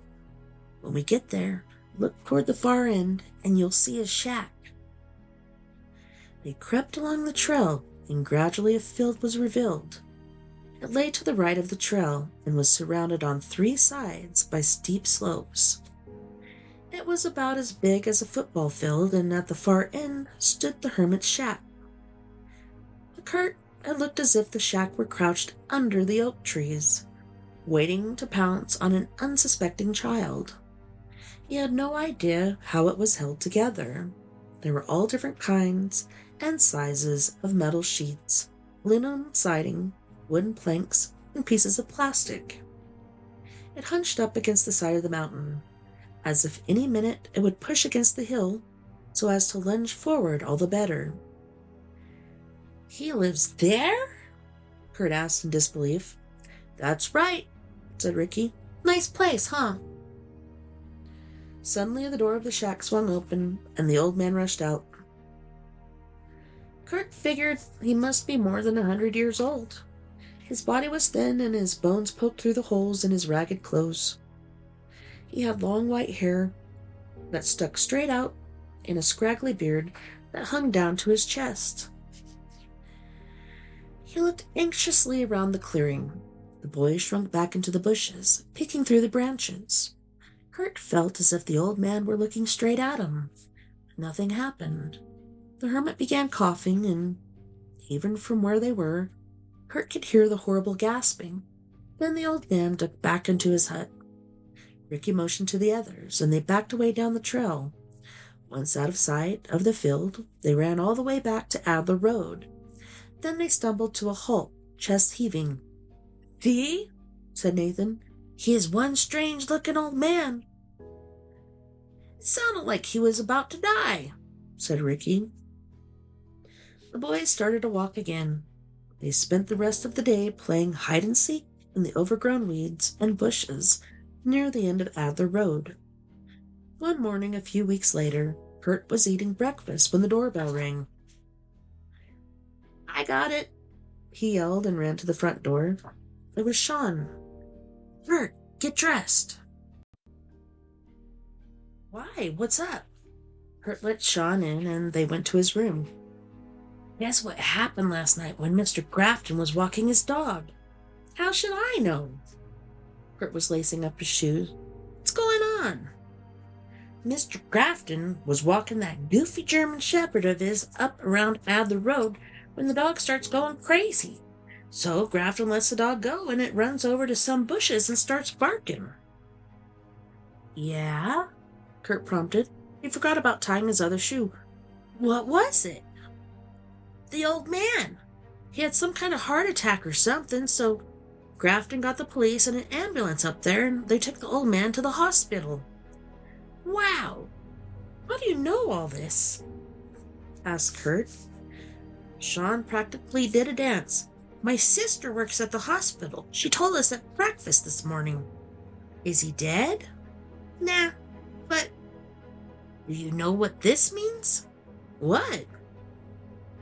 "It means," said Sean, becoming very serious, "for the first time since I can remember, the old man is not at his shack." Kurt realized what Sean was suggesting and started to protest. "Come on," Sean cut in. "Ricky, Stevie, and Nathan are going to meet us at Adler Road." Kurt stood up, chewing on his lip while he thought. Sean watched. Then Kurt grinned and threw his arms in the air like a champion boxer. "Yes!" he yelled. "Let's go!"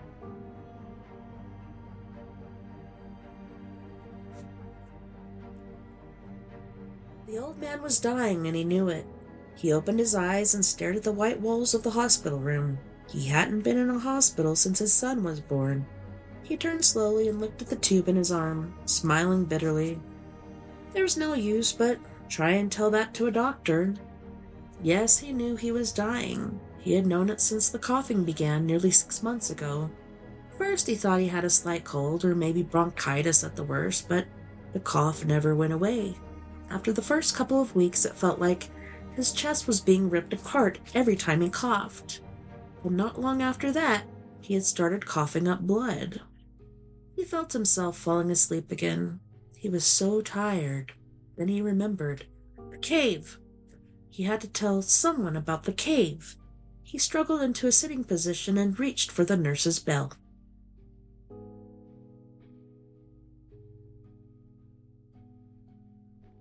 Ricky, Nathan, and Steve were already at the end of the road by the time Sean and Kurt got there. Ricky showed the others his Swiss Army knife. "What's that for?" asked Kurt. "Be prepared," intoned Ricky. "That's the Scout motto."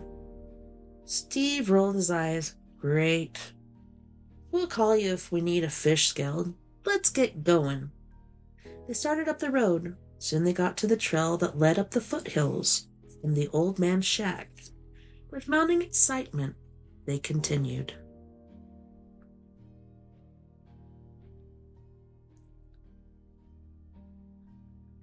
The nurse ran into the room. "Mr. Collins," she said, prying his fingers from the bell. "What's the matter?" He grabbed at her wrist and tried to talk, but he felt that sharp, familiar feeling in his chest and began coughing. Only this time he couldn't seem to stop. He held on to the nurse as his body shook and flecks of blood sprayed from his mouth. "Mr. Collins," she said, frightened. "Mr. Collins! Let me get the doctor." He shook his head, and with a huge effort he forced himself to stop. "No," he gasped. "Wait! My hut! The cave!" He blacked out for a moment, and the nurse hit the intercom and asked for a doctor.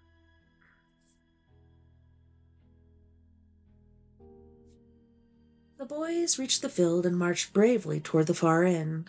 As they got closer to the shack, some of their courage leaked away and they moved slower. "What if he's been released?" asked Kurt.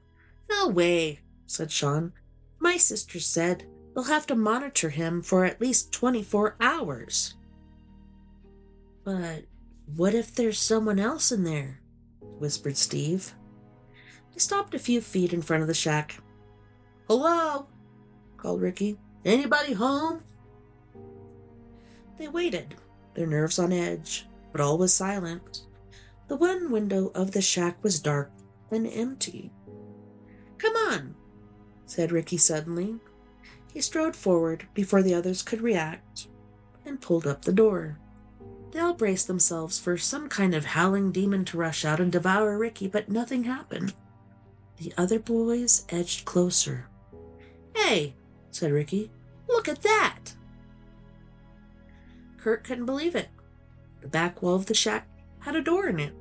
Yet the back wall was up against the hillside. "You see?" said Nathan proudly. "I was right. He did find a gold mine." The rest of the hut was quickly examined and judged worthless, so there was nothing in it but an old chest of drawers with some scraps of clothing, a small table, and a bed. A bowl with some shriveled fruit in it sat on the table. Ricky positioned himself in front of the back door. It had a bar across it that could easily be lifted off. He looked at the other boys. "Ready, men?"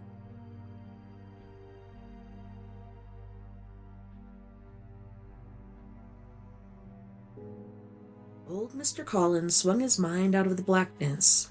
The nurse was there, explaining to the doctor why she had called him. The doctor leaned over him. "Mr. Collins," he said gently, "you're in pretty bad shape." "Doesn't matter," he gasped. "My hut—" "Your hut will be fine," the doctor tried to calm him. "Now please, try to relax." Mr. Collins grabbed at the doctor's arm, but his strength failed him. He began coughing again. This time he felt something tear in his chest, and after a sharp pain, there was nothing. His vision grew dimmer, and his hand slipped from the doctor's arm.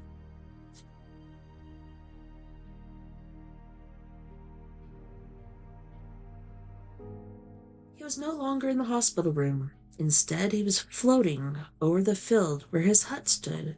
Then he was inside the hut, watching as the boys approached the back door. "No!" he yelled. "Get away from there!" They couldn't hear him. "Ready, men?" he heard one of the boys say. The boy grabbed the bar across the back door. "Stay away!" the man yelled again. "I'm trying to protect you. Get out of there!" It was no use. The boy slid the bar to the side and threw open the door. Behind the door was the dark mouth of a cave. As one, the boys pushed forward to peer inside. Then each of them felt an invisible force grab at them with terrible strength and pull them deeper inside the cave. "No!" screamed Mr. Collins with all his might. It was the last thing he ever did. "What was he yelling about, Doctor?" the nurse asked as she looked down at the dead body of Mr. Collins. "Delirium," answered the doctor. "Who knows what they see just before they die?"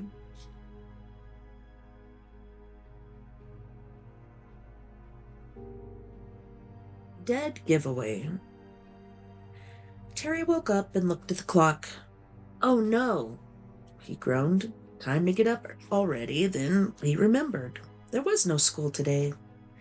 He lay back on his pillow and tried to figure out how he should feel about classes being canceled. There were no classes because of Mrs. Stowe's funeral. She had been the fifth-grade teacher, Terry's teacher. A couple days ago, she had died in a car crash. Terry stared at the ceiling. His ex-teacher had always seemed to pick on him, and they had developed a mutual dislike for each other over the year. In fact, the day she died, the same day Midnight had run away, he had been so mad at her that he had wished something would happen to her. She had embarrassed him in front of the whole class. When she found out he hadn't done the homework assignment, she made him come up to the blackboard while she instructed him to write the assignment, as if he were a second grader. When he had heard that something had happened to Mrs. Stowe, he felt guilty. He had never wished she would be killed, that was for sure. Suddenly, a black object leaped through the open window and landed on Terry's stomach. "Hey!" he yelled. "Midnight, you're back!" The green-eyed cat looked up at Terry from her landing pad and began purring. She had found Terry nearly a week ago. He had been walking home from school when out of nowhere Midnight had appeared. She ran right up to him and started rubbing against his leg. He examined her, and she looked pretty healthy, but there was no identifying collar. He played with her for a bit, and when he came home, she followed him. He had named her Midnight because her fur was the deepest, darkest black he had ever seen. Then, just when the whole family was getting used to her, she ran away. Boy, Terry was glad to have her back. His mother came into the room.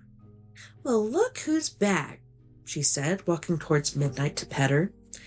The cat completely ignored her and nuzzled Terry's side.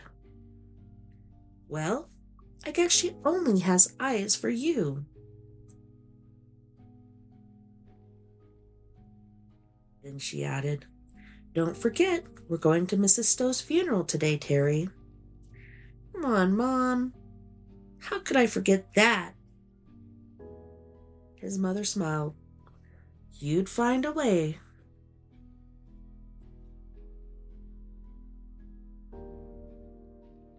Most of the fifth-grade class was at the funeral. Terry made sure to stand by Scott, his best friend.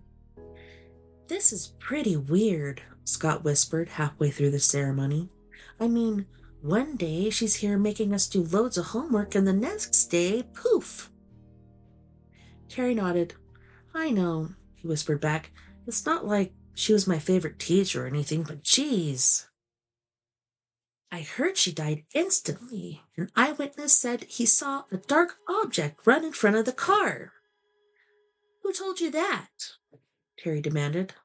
Terry's mother hushed him before he got his answer, and he turned forward. The minister gave a long speech about Mrs. Stowe's dedication to her students. He was followed by Mr. Keller, the school principal. Terry tried not to fidget, but he really wanted to know more about what Scott had said. After the funeral, the kids piled back into their parents' cars. Terry talked his mom into letting him and Scott walk back to the house together.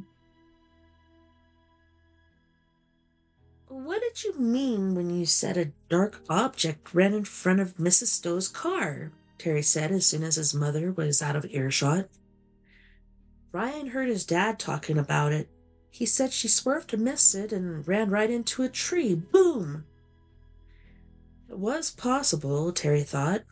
After all, Ryan's dad was a policeman. Do they have any idea, what this dark object was? Ryan says they don't have a clue. It was really Halling, the teacher. They reached Terry's house and spent the rest of the morning reading comic books. Scott had to go home at lunchtime to watch his little brother. Terry flipped on the television and sat on the couch. Soon, Midnight came into the room and curled up against his leg. He wondered about Mrs. Stowe and shivered. No matter how stupid she made him feel, he could never have wished death on her. No, that kind of punishment had to be reserved for people who really deserved it. Like Howard, the school bully. Terry grunted. All the kids hated Howard. He was the biggest kid in the 6th grade, and he beat up on everybody. Once he had sent Terry home with a cut lip, and Terry had been frightened to tell his parents what had happened. He had told them he'd fallen on the playground. Yeah, he thought with a nod of his head. Howard was a person who deserved to be torn to shreds. The next day was school as usual, but when Terry got there, the playground was buzzing with excitement. Scott ran over to him as soon as he saw him. You're not going to believe this, Terry, Scott practically yelled. He had a wild look and his voice sounded shaky. Howard fell into the lion's den at the zoo and was torn to shreds. He's dead? Terry stammered. Yeah, they're saying something scared him and he fell in. Terry felt a chill creep over his skin, as if some unseen hand were plucking at his arm hairs. Howard? He asked in a low voice. Are you serious? Scott nodded, like his head would fall off. I know. I didn't believe it either, but he didn't show up for class this morning, and then Mr. Keller came by and made the announcement that Howard had been found dead. Terry listened all day to everyone buzzing about Howard's death, and as the day wore on, he found himself beginning to panic. Could it be? He had trouble concentrating during class and was almost surprised when the bell rang at the end of the day. He caught a ride home with Scott and his mother, and when he got there, he practically ran inside. He slammed the door behind himself and dove onto the couch. Was it possible? No, it couldn't be. He buried his head in his hands and tried to convince himself that he had nothing to do with Howard's or Mrs. Stowe's death. His mind was racing. He couldn't help thinking about a television movie he once saw, about a man who had trouble with his memory. And at the end of the movie, the man found out that during his blackouts he had been murdering people. Is that what's happening to me? Terry wondered out loud. No, that was impossible. Mrs. Stowe died in a car crash. And as for Howard, sure, he had just been thinking that it was Howard's turn for some punishment, but there was no way that he could have had anything to do with that. Howard had had an accident at the zoo. It had to be a coincidence. Terry finally convinced himself. He felt a little better after that and went to his room to do some homework. The rest of the month passed uneventfully. Terry's mother left town to help out her sister, who was in the hospital. Terry slowly forgot about his suspicions that he was a deranged killer who unconsciously murdered everybody he didn't like. Instead, he started to think about his friend Diana's birthday party at the end of the month. The entire 5th grade class was going, and it was shaping up to be the event of the semester. The Friday before the party, everyone was making plans to meet the next day. Terry got home and did all his homework so he wouldn't have to worry about it over the weekend. Then, because his dad still hadn't come home, he made himself a sandwich to snack on. Midnight came strolling in, and Terry chased her around the kitchen. Then she darted into the living room and began racing around with Terry in hot pursuit. Suddenly, she tore down the hall. and when Terry jumped after her, he crashed against the corner of his dad's display case. He yelled and stumbled to the floor, then his blood chilled as he heard the sound of breaking glass. He slowly turned to look. The display case stood on 4 thin legs and had 2 glass doors. Inside was his father's collection of old camera equipment. Now the case lay toppled over, and Terry knew with a sick feeling what he would find when he stood it up. Sure enough, the glass doors had broken when the ancient projector had fallen against them. What Terry didn't know was whether or not he had ruined the cameras and projector as well. He cleaned up the mess as best he could and waited in agony until his father came home. His father noticed the damage the minute he walked in. "What happened here?" he asked in a disturbingly quiet voice. "I'm sorry, Dad. I was chasing Midnight and I tripped and fell against the case. It was an accident." His father didn't say anything right away, but walked over to inspect his collection. Then he turned to Terry. "You know better than that." Terry hung his head. That was the worst part. He did know he wasn't supposed to run around the living room. "Yeah," he admitted. His father nodded. "Yes, you do." He studied the shattered glass doors. "Well, I'm going to have to go and get some glass cut tomorrow, then I'll see if I can rehang those doors, and I think while I'm out, that would be a perfect time for you to sit quietly and think about why I make rules about what you should and should not be doing in the house." With dawning horror, Tara realized what his father was saying. "You mean I'm grounded?" he asked in a panic. "That's exactly what I mean." "But Dad, you can't, not tomorrow. Diana's party's tomorrow. Everybody will be there." "Not everybody, because you'll be here." His father turned to look at him. "No arguments." Harry opened and closed his mouth silently. He could feel hot tears beginning to burn his eyes. He knew it was useless to argue. He ran to his room and threw himself on the bed. It wasn't fair. He didn't mean to knock the stupid case down. His tears filled his eyes and ran down his cheeks. Why did his dad have to be so mean? Midnight came in and jumped on the bed next to him. Terry angrily shoved her away. "Get out of here, you stupid cat. It's all your fault." He started to really cry then. Later at dinner, he tried to persuade his father to change his mind. He offered to stay home Sunday instead or all weekend next week, but his father wouldn't budge. Terry went to bed in a black mood and fell asleep planning to run away. That would teach his father to not be so hateful. In the middle of the night, he heard a loud thud. He opened his eyes and looked around the room. Then he switched on the light at the side of his bed. Midnight had pushed the door open slightly and was slinking into the room. Terry watched her curiously.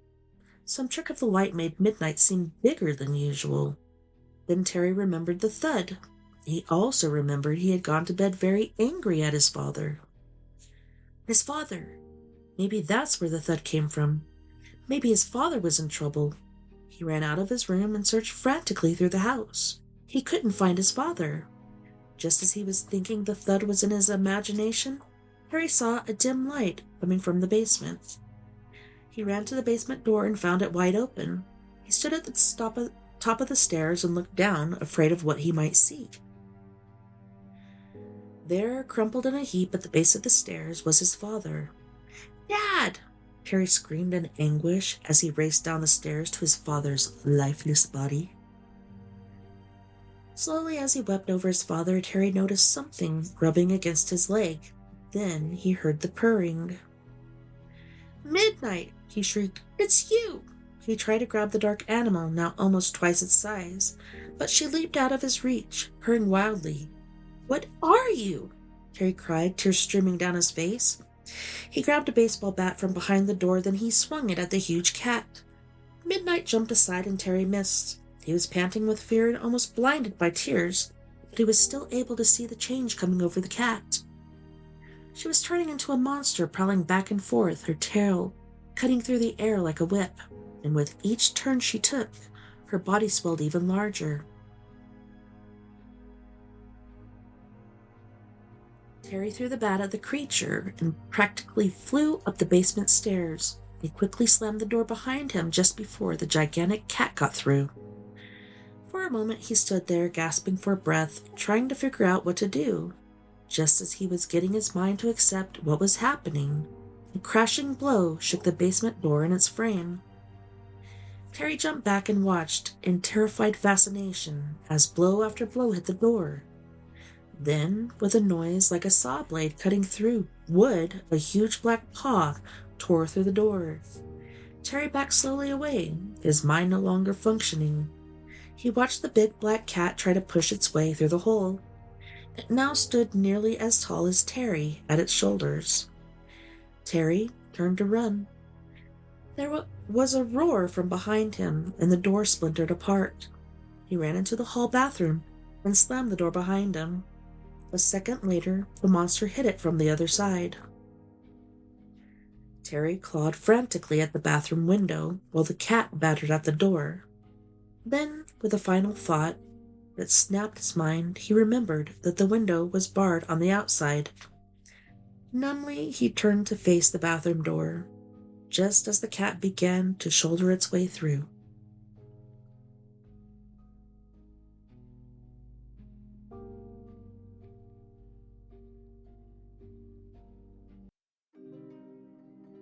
The gift.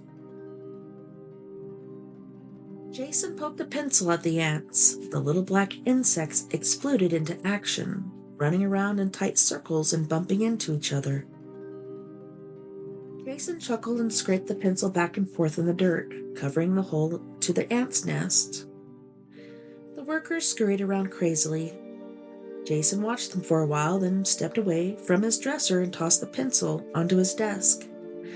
He sat glumly on his bed with his chin in his hands. Then he heard rapping at his bedroom window and turned around to look. "Hey," said Eddie, Jason's neighbor, from outside the window. "Want to come down to the fort with me and Mitch?" "I can't," said Jason with disgust. "I've got to stay inside today." "Why?" "I got grounded," Eddie snorted. "What for?" Jason waved a hand at the ant farm. "My cousin gave me that for my birthday, and I told him I thought it was a dumb gift," he sighed. "And now my dad's making me stay inside as a lesson in politeness." Eddie laughed with the careless freedom of someone who's outside on a warm summer day. He jumped back from the window. "All right, see you later." Jason watched him run down the street. His eyes were drawn back to the unwanted gift on top of his dresser. He still couldn't figure out why his cousin would give him something like that. He thought it was a pretty stupid gift. A flat plastic box filled with dirt and a bunch of black ants. If he wanted to watch ants, he could go out in the backyard. There were about 100 other things he could think of that would have made a better gift. He stared at the farm on top of his dresser. "I should just throw it away," he mumbled. But he knew his parents would get even more angry if he did that. It might ground him for the rest of the month. He stood up and shook his farm. The ant tunnels collapsed as the dirt shifted around. "Stupid ants," Jason said and left the room. He tried watching TV, but soon grew bored with that. He went out in the backyard for a while, but he grew tired of that too. He could normally spend hours in the garden playing with his gang of superheroes, but not when he was forced to. He trudged back to his room to find something to do. His eyes narrowed as he spied the industrious ants rebuilding their tunnels and nests. He shook the plastic container again, sending the ants scurrying to dig out their trapped comrades. He decided to fix lunch. While he was searching for mustard, an idea came to him. Grabbing a bottle of vinegar from the cupboard, he went back to his room and poured a few drops on the ants. The results were pretty disappointing. The ants didn't like it, of course, but all they really did was scutter away and perform some strange ritual that looked as if they were trying to clean themselves. Jason tried a lot of other things next. He was going to suffer from being grounded all day, and the cause of his suffering was the ants, so they were going to pay. He tried salt, rubbing alcohol, and water, none of which did anything. Then he did something he knew was wrong. His parents would ground him for a year if they caught him, but he boiled some water and poured that on the ants. They died instantly. Then he grabbed some hydrogen peroxide from the bathroom. Although the boiling water was the most effective, hydrogen peroxide was the most impressive. Jason poured about a tablespoon of it onto one corner of the farm. Within seconds of the liquid splashing onto them, the ants began to shake and dance as if they were being electrocuted. They lost all sense of direction and ran around in crazy patterns. Their legs seemed to be going in different directions at the same time. Then they kind of wound themselves into a circle, twitched a little while longer, and died. Jason thought it was great. He spent a couple of hours torturing the ants before he got bored. Then he went and found his dad in the garage. "Dad?" he asked quietly. His father looked over at him from the workbench. Jason tried to look as humble as he could. "I know it was mean of me to say that Brian's gift was dumb. I guess I was hoping for something else." Jason's father put one elbow on the workbench and studied Jason. "Why the change of heart? Getting bored?" Jason abandoned the humble approach. "Can't I please go over to Eddie's house?" he begged. "I won't complain about anybody's gift from now on." His father looked at his watch, then he turned back to his project. "All right," he said. Then he turned his head quickly and looked seriously at Jason. "Don't do it again," he warned in a tone of voice that Jason knew from past experience to be an ultimate order. "Okay." He tore out the garage and ran down the street to the fort. He spent the rest of the afternoon playing with his friends and forgot all about his ants. Late in the day, he came back just in time to wash up and have dinner. After he took a shower, he didn't even look at the ant farm until that evening. The ants had been busy while he was out. They had redug their tunnels. Jason looked at the tunnels, but there was something strange about the way they were laid out, even something familiar. Suddenly, he realized what was so familiar. An icy chill swept through his body, taking his breath with it. He took a step closer, unable to believe what he was seeing. The dead-end tunnels had oddly shaped burrows, formed letters. They spelled out a simple word, H-A-T-E, hate. Jason's jaw began to ache and he realized his teeth were clamped tightly shut. He stared at the ants a moment longer, then ran to the bathroom. He grabbed the bottle of hydrogen peroxide from the shelf, but his hands were shaking so badly he dropped it. "Jason?" he heard his mother call from the kitchen. "What are you doing?" "Nothing, Mom," he managed to yell back. He snatched up the bottle and ran to his room, biting his lip to keep from screaming. Breathing heavily, he stalked toward the ant farm. When he reached the front of his dresser, he unscrewed the cap of the bottle. Then, with great determination, he slowly poured the hydrogen peroxide over the whole farm. As the deathly liquid washed over the ants, they burst into convulsive frenzy. Their bodies jittered and danced across the soil as the peroxide burned its way into their systems. Jason watched without pity as the liquid seeped down into the tunnels. Then he shuddered and looked around the room as if he didn't recognize it. The ant farm was half filled with liquid, and hundreds of ants were thrashing out their deaths. With a sob, he set the bottle down. Then, as cautiously as he would touch a snarling dog, he picked up the farm. He held it at his arm's length as he snuck through the house and out to the trash can in the backyard. Into the trash it went. Then he ran back inside. As soon as he had calmed down and caught his breath, he went to the living room. "Night, Mom," he said, kissing her on the cheek. "Night, Dad." His parents wished him good night, and he returned to his room, climbing into bed, lying back on his pillow. He tried to think about anything but the ant farm, but he couldn't. That wasn't real, he whispered to himself. He kept thinking that over and over until finally he fell into a troubled sleep. Late that night, he woke up suddenly. His skin felt funny. He reached over and turned on a small reading lamp on his nightstand.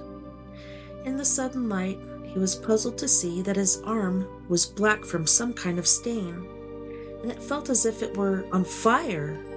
Then, with a mental click that made him dizzy, he realized that his arm was covered with ants. His breath came in short gasps as his head creaked around to look at his chest. A grotesque nightshirt of black ants covered his chest, each angry creature chewing at his flesh with its tiny jaws. Jason's thoughts spun out of control. He tried to scream, but a wave of ants swarmed into his mouth, blocking his voice forever.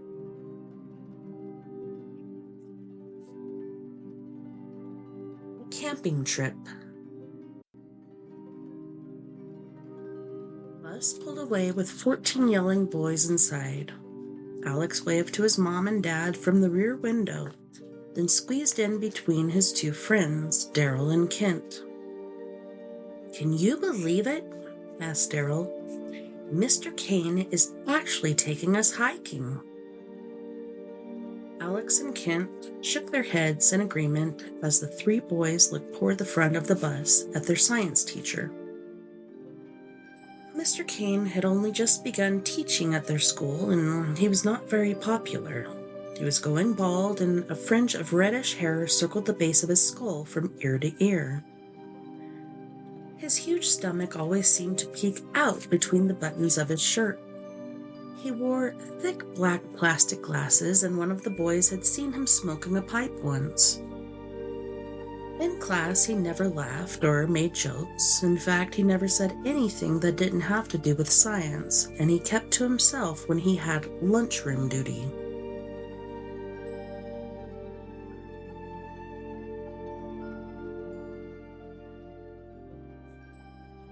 So I had to turn that down a little bit.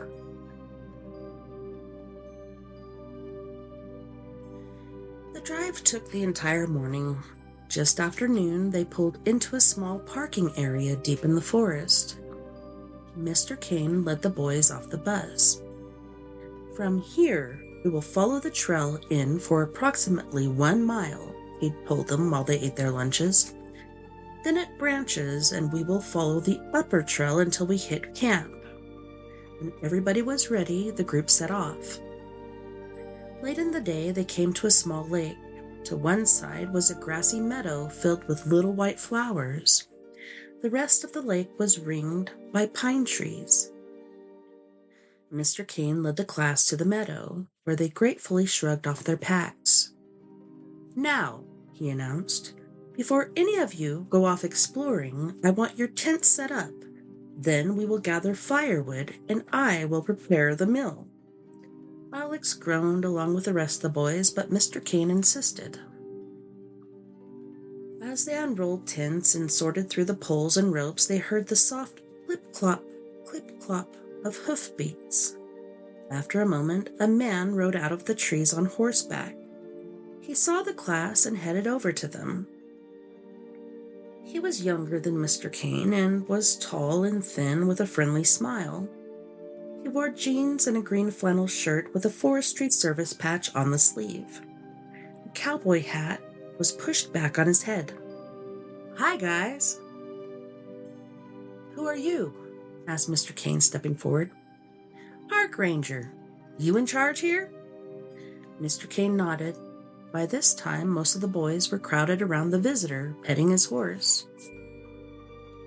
"Well, if you need anything, my station is up that trail over there." He pointed to the far side of the lake, where a trail followed an inlet up the mountain. "I've got a fire lookout up there." "Hey, mister," said Billy. "Is that some sort of a gun?" He was pointing at a black, futuristic-looking device that was sticking out of the horse's saddlebag. "Well, sort of," the ranger laughed. He reached into the bag and pulled out the strange object. "This is a crossbow. It's a bit different than a normal bow, as you can see. Crossbows come along about 400 years after the bow and arrow. Basically, you just put a bow on a stock like a rifle. He reached into the saddlebag and drew out something that looked like an arrow. It was shorter and had a pointed tip instead of an arrowhead. Then you use a special kind of arrow called a bolt. It fits into this groove here on the top of the stock. You place the bolt on top of the crossbow. Then you aim it like a gun and pull the trigger. "How far can you shoot it?" asked Darrell. "Oh, a couple 100 yards, I suppose." "Show us!" the boys yelled. "Can't do it," the ranger said, laughing. "I don't like to waste my bolts on trees and rocks. You never know when you'll run into a dangerous animal." He put the crossbow away and grabbed the reins. "Take care, guys. Have a good time." The boys waved goodbye, disappointed, but they had plenty to talk about after the ranger's visit.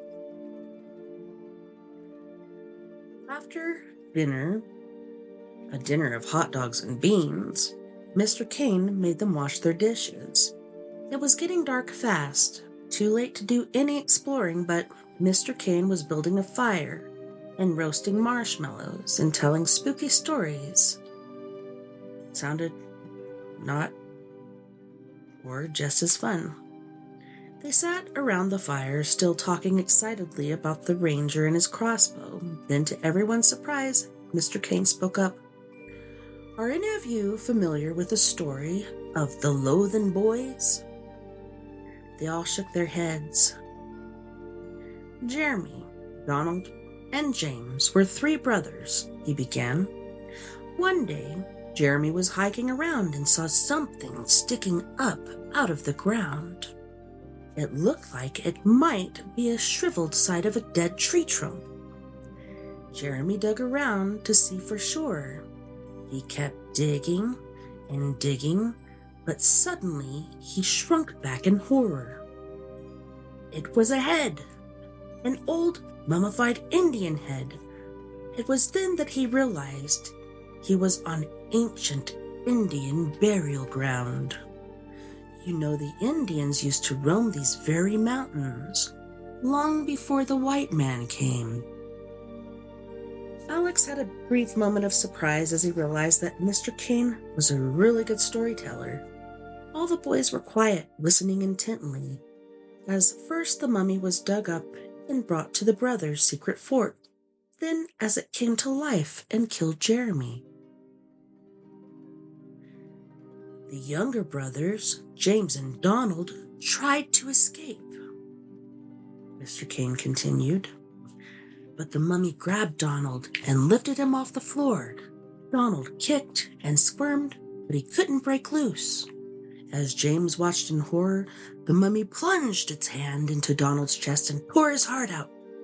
James dove through the doorway and ran down that mountain like he had never run before, and he made it. But he never found out what happened to the monster, and he never, ever came back into these mountains again. At the end of the story, Alex shivered. Mr. Kane told an excellent story. All the other boys seemed equally surprised. Mr. Kane looked around and smiled. "All right, men," he said, standing. "Time for bed." He watched while everyone got ready. "And don't wander off in the middle of the night," he warned as they crawled into their tents. The next morning was sunny and warm. By the time Alex got dressed, some of the other boys were up. Mr. Kane had already started a fire and was serving breakfast. "Martin," he said, "could you please wake up Brett? Tell him he is going to miss breakfast if he doesn't hurry up." Martin walked over and pulled back the tent flap. "Mr. Kane? He's not here," he cried, turning to the others. Mr. Kane stood up and walked over, surrounded by the rest of the boys. Brett's sleeping bag was open, but there was no sign of the boy. Mr. Kane looked around the clearing and then he called out, "Brett! Brett!" Within moments, all the other boys were shouting Brett's name too, but there was no answer. Mr. King turned to face the boys. "All right, clean up your dishes, then form into pairs." With excited speed, they did as he said. One boy, Kent, was left alone. "Kent," said Mr. King calmly, "you stay with me. The rest of you split up and search around the lake for Brett. If you find him, and he is hurt, one of you stay with him, and the other come back here to get me. Understand?" Boys nodded.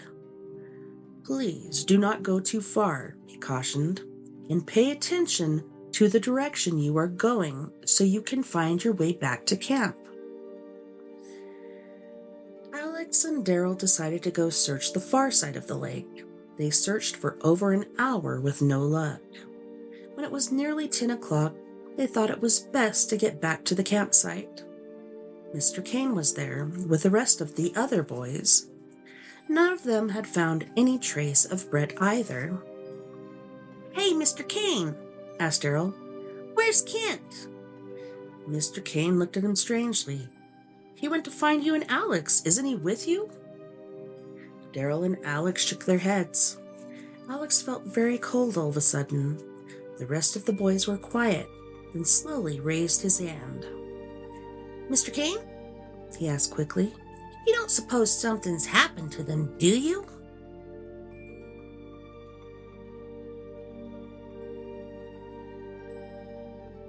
That was exactly what Alex was thinking, but he joined the other boys in teasing John. "What do you think? A monster ate them?" Mr. Kane held up his hand. "Quiet down, boys," he turned to John. "That is a very good question, but I'm not sure, so I want all of you to stay here while I hike to the ranger station to radio for help." He looked around at each of the boys. "Stay together, you understand? I should be back within 2 hours." They all nodded quietly. Mr. Kane picked up a small pack and started walking. As soon as he was out of sight, the class exploded into excited questions. "I don't care what you guys think," John said loudly. "This is weird." "Oh, come on," said Doug. "Brett probably fell down the mountain." "Well, what about Kent?" asked Daryl. "Who knows?" answered Billy. "Maybe he went to see the ranger. Maybe he got lost." "Lost?" Alex yelled. "How do you get lost walking around a lake?" "What happened then?" Billy yelled back. At that, all of the boys started yelling back and forth. Then Martin's voice cut through them all. "What about Mr. Kane?" he asked. Alex smelt a small shiver twitch through his body. He wished Martin hadn't said that. The rest of the boys stared at Martin. "Why not?" he continued. "Did you see the way he looked when I told him Brett's tent was empty? He wasn't even surprised." He looked around him.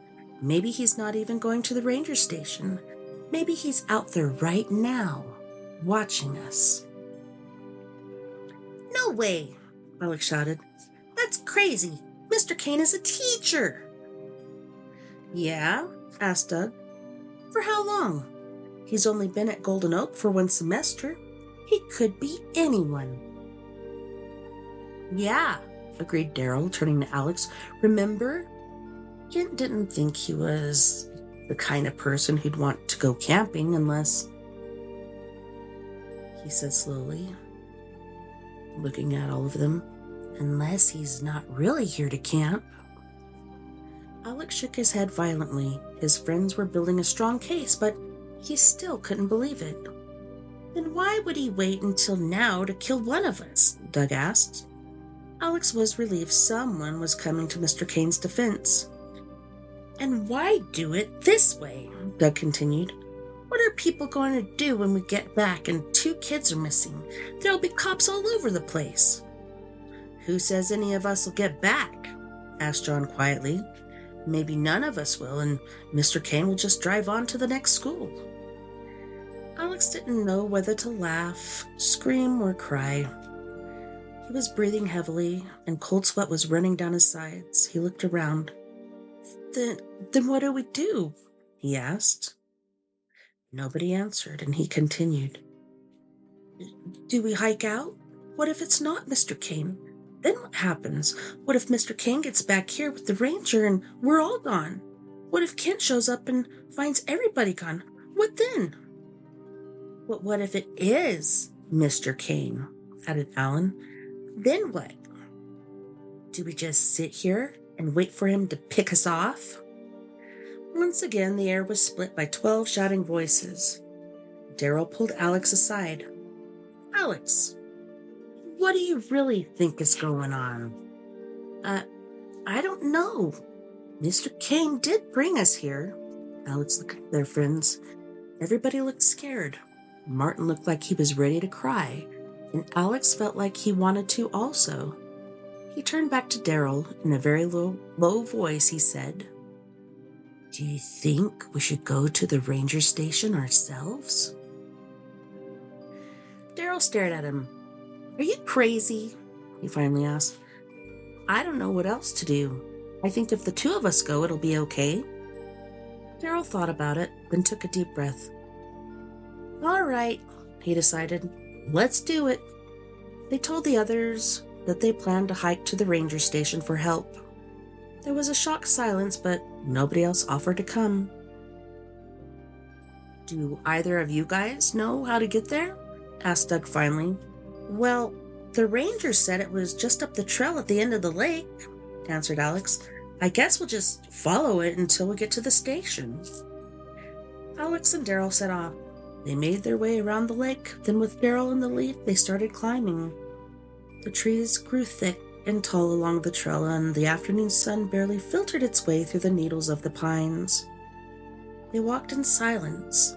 Alex barely watched the trail.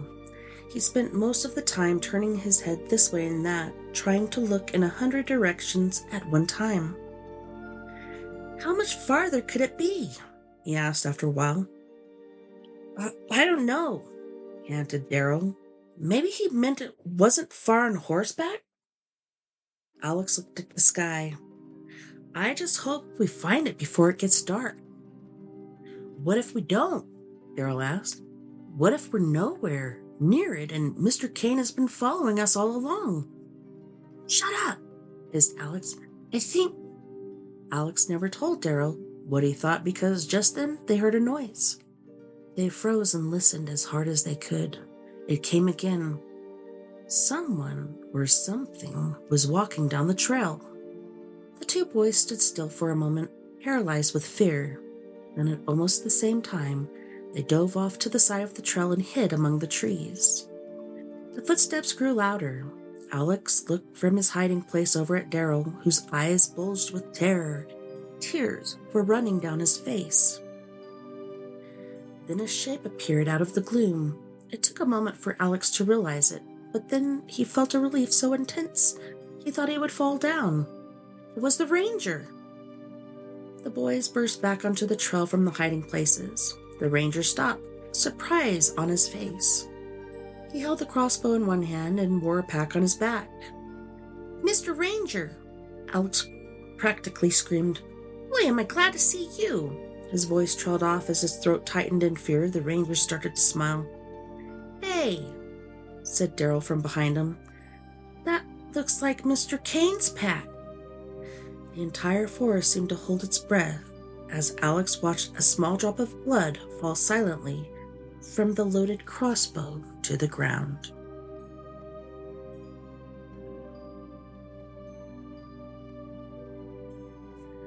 Mummy's Little Helper.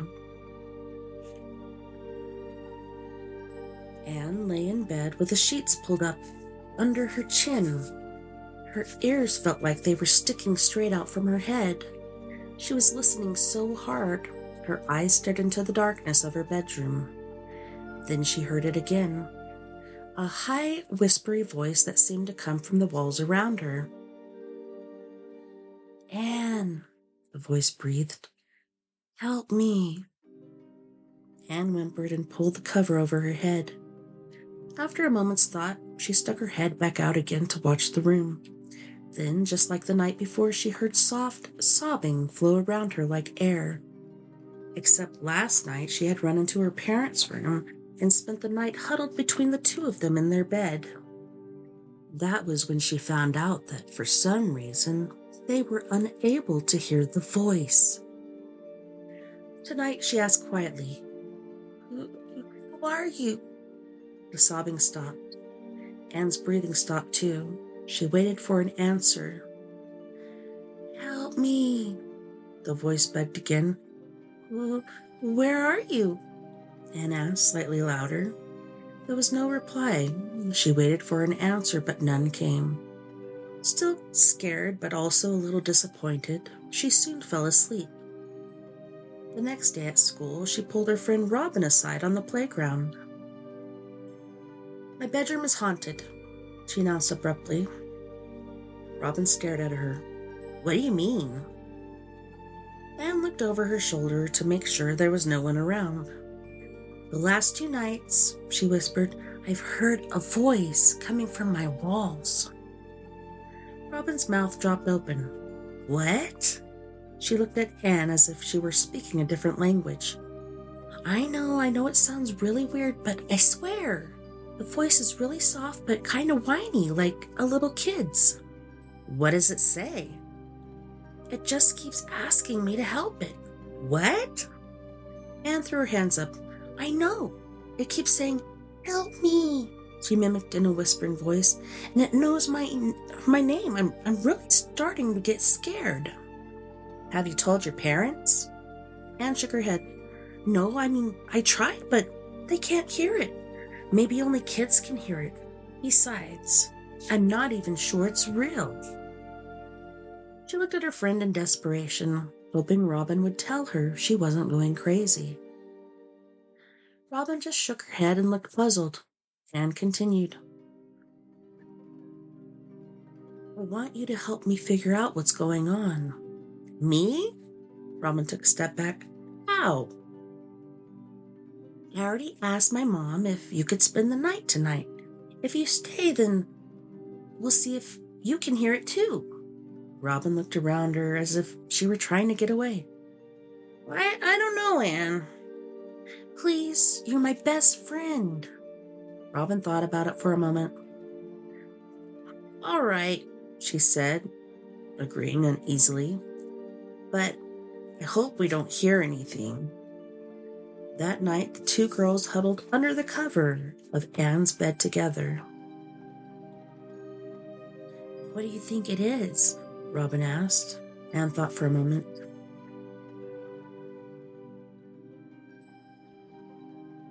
I think it's the ghost of some poor little kid who died here. Maybe the house was built over some old Indian graveyard like in Poltergeist, Robin suggested. Do you think it could be the house itself talking? Anne wondered. Their excited whispers became yawns as the night wore on. Anne had tried to keep Robin from falling asleep, but with no luck. She stared sleepily at the ceiling. I don't know if I want to hear the voice again or not, she thought. What if it's the ghost of some poor little girl just like me? Maybe. Anne, the voice called. Help me. Anne's eyes snapped open and she pushed at Robin's shoulder. Her friend turned over and started to speak. Anne quickly put one hand over Robin's mouth and with the other held a finger to her lips. Help me, the voice pleaded. Robin's eyes grew so wide Anne thought they'd pop out of her head. She sat up and pulled Anne's hand away. Where is it coming from? She whispered. She was so scared her voice was almost as high as the ghostly one. Anne shook her head violently. She put her mouth next to Robin's ears. I don't know. They both strained their ears. Help me, the voice cried, beginning to sob. Come on, whispered Anne. Let's see if we can hear it anywhere else in the house. Are you crazy? Robin hissed. Come on, Anne urged. She slipped out of bed and practically pulled Robin out too. Anne, I don't think this is a good idea. Anne waved her to be silent. This was beginning to be more interesting than scary. Maybe they would solve some ancient mystery. They crept into the hallway. The sobbing seemed louder there. Can't your parents hear this? Asked Robin. Uh-uh, said Anne, pulling her friend down the hall after her. As they approached the kitchen, the sobbing seemed to grow louder. It no longer seemed to come from the walls, but now carried up from the floor beneath them. Suddenly, Anne whirled and faced Robin. I know where it's coming from. Where? The basement. Robin stared at the floor. Should we tell your mom and dad? Anne thought about that. It was one thing to have an adventure, but it was another to get in trouble for doing it. And they would if they woke her parents up. It would be more exciting to solve the mystery all on their own. Let's just take a look, she finally decided. If it's something bad, we'll go get my mom and dad. Robin studied her friend. All right, she agreed after a moment. Then she shook her head. I can't believe we're going to do this. They crept through the kitchen to the utility room. Anne grabbed a flashlight from one of the drawers and led Robin over to the basement door. With a deep breath, she pulled the door open and shone the light in. The sobs seemed to fill the room. They were definitely louder here than anywhere else in the house. Anne turned on the basement light. With the glare of the bare light bulb, the sobbing stopped. Anne and Robin stood on the top steps and examined the room. There was nothing there that was out of the ordinary. A long table stood against one wall where Anne's father kept all his tools. Off in one corner was the water heater, and next to that was a cedar closet where her mom kept some old clothes. The furnace took up the other corner. Anne descended a few more steps and looked around. She glanced up at Robin. Then she walked all the way down into the basement. The floor was made of long wooden planks laid over bare earth. There's nothing here, she announced, somewhat surprised. Are you sure? Asked Robin from the stairs. Anne nodded. Yeah, come on down. Robin stepped cautiously down to the basement floor. It sure sounded like it was coming from down here. Anne turned to answer. Yeah, it really... Help me, the voice broke in. She'd been right. There was somebody down here. Anne's blood was racing. She barely noticed that Robin was about to scream. Help me, Anne, Child's voice began. The voice had come from under the floorboards. But how could something live under there? Was there a cave or something? Anne, warned Robin in a cracking voice, don't. Anne frowned at her friend. Look, she said, pointing to the wooden planks.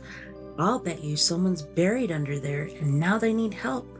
They need to have a decent burial. Robin felt like she was going to throw up. Anne, she pleaded with her friend, let's get your parents or the police or someone. She started to back away toward the stairs. Anne was too excited to stop. She felt like a detective solving an important case. She strode over to her father's tools and grabbed a chisel and hammer. She looked up at Robin. You don't have to stay if you're afraid, but close the door behind you so I don't wake up my parents. Robin climbed the stairs and closed the door. She sat down on the steps, too worried to leave her friend alone. Anne attacked the boards in front of the stairway. She managed to get the chisel under the edge of one of the planks and, using the hammer, was able to pry it up. A dark space was revealed. She sat back and studied the hole. Did she really want to do this? Then she grabbed the flashlight and beamed it into the opening. Under the floorboards was a small shallow grave, scooped out of the dirt, and huddled in the bottom was the mummified body of a small child. I was right, Anne said triumphantly, looking up at Robin. Robin peered down at Anne. She heard a dry sound like two pieces of paper being rubbed together. Then she gasped. A brown, flaking arm had shot out of the hole. Robin's stomach seemed to jump to the back of her mouth as she watched the thing drag her kicking friend into the hole with incredible strength. A horrible thought thrust into her mind like an icicle. that when something calls for help, it might be because it's hungry. Then her mind stopped working and she sat on the steps and screamed.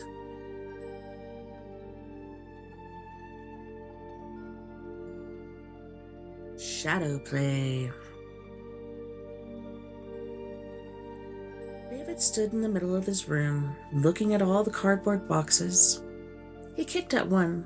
He still hadn't gotten used to the move. In fact, he wished his dad had never gotten the new job.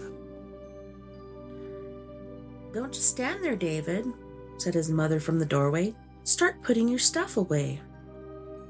David opened the nearest box and pulled out some clothes.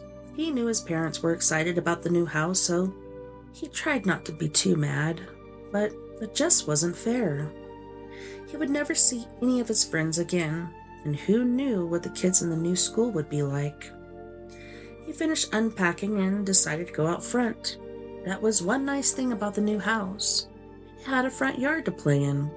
It was a pretty good-sized lawn with a hedge along the sides, and some bushes and ivy grew along the front of the house. There were probably some good spiders to be found in this yard, he thought as he poked through the ivy. "What you doing?" came a voice from behind him. David sat up and turned to see another boy on the sidewalk. He had stopped his bicycle and was watching David. "Just goofing around," David answered. "My name's Craig. I live over there." He pointed down the street. "What's your name?" "David." "This your house?" "Uh-huh. We just moved in." "Too bad," pronounced Craig, shaking his head. David looked at him in shock. "What do you mean?" That was Craig who looked shocked. Didn't your parents tell you?"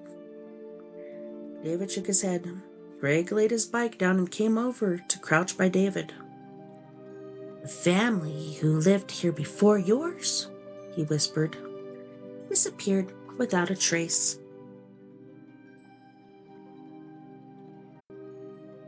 "What?" David said with disbelief. He watched Craig closely, certain he'd start laughing any second. But Craig just shrugged. "Nobody knows. It was a mom and dad and their son. They lived here about 10 years. Weird family. Really mean." "But where did they go?" Craig shrugged again. "You see, one night there was a really big storm. I remember because I thought our roof was going to blow off. There was lightning and thunder, and it was raining buckets. All the lights went out too." "Yeah," said David. "So?" He was getting impatient. "So, the next morning the storm was gone. The front door of this house was wide open. My dad and some other grown-ups checked it out, and there was nobody home." David sat back relieved. "Big deal. They probably left on vacation and forgot to close the door." Greg stood up angrily. "Yeah? Well, they never came back, and their car was still here." Just then they both heard Greg's mother calling to him. "Gotta go." He stood up and mounted his bike. "Good luck," he wished David before pedaling away. The night at dinner, David asked his parents if they knew what had happened to the people who had lived there before them. "No," said his father. "What have you heard?" "Some kid from down the street told me the family left one night and never came back." David saw his dad and mom look at each other and quickly look away. "Well, David," his father said, "the lady who sold us the house said they moved away." "What if they come back and want their house?" "They won't," his father smiled. "The house is ours now." Later that night, after going to bed, David heard his mom and dad arguing in the living room. He slipped quietly out of bed and crept into the hallway. "You're not worried?" he heard his mother say. "I'm sure it will never go any further," his dad answered. "But who knows what those kids will be telling David?" "Honey," his father answered, "I sincerely doubt that those kids' fathers went home and told them there was blood sprayed all over the place." "Shh! David might hear." "All right," his father said in a lower voice. "Look, I really don't think there's anything to worry about, okay? I'm sure David has heard all he ever will about the house." "I hope you're right." They fell silent, and after a moment the television came on. David snuck back to his room and lay in bed. His mind was racing. Blood? Wow. A mystery? This house might turn into something pretty cool after all. What had happened here? He stared at the dark corner of his room and thought of old horror movies he had watched. But what was that? David thought he saw something move in the darkness. His breathing stopped as he tried to convince himself that he hadn't seen anything. He had thought that corner was empty. Hadn't it been when he climbed into bed? He sat up slowly, staring at the corner. He could hear the television in the other room. Then he saw it again. In the darkest corner of his room, something moved. There wasn't anything there, was there? No. It was more like the darkness itself had moved. He sucked in his breath and glanced at his nightstand. A small bedside lamp stood there, next to the clock. With a moan, David shot his hand out and switched the small lamp. The yellow light filled the room, and in the corner was nothing. His heart pounded. David looked around. There was nothing out of place. Nothing that shouldn't have been there.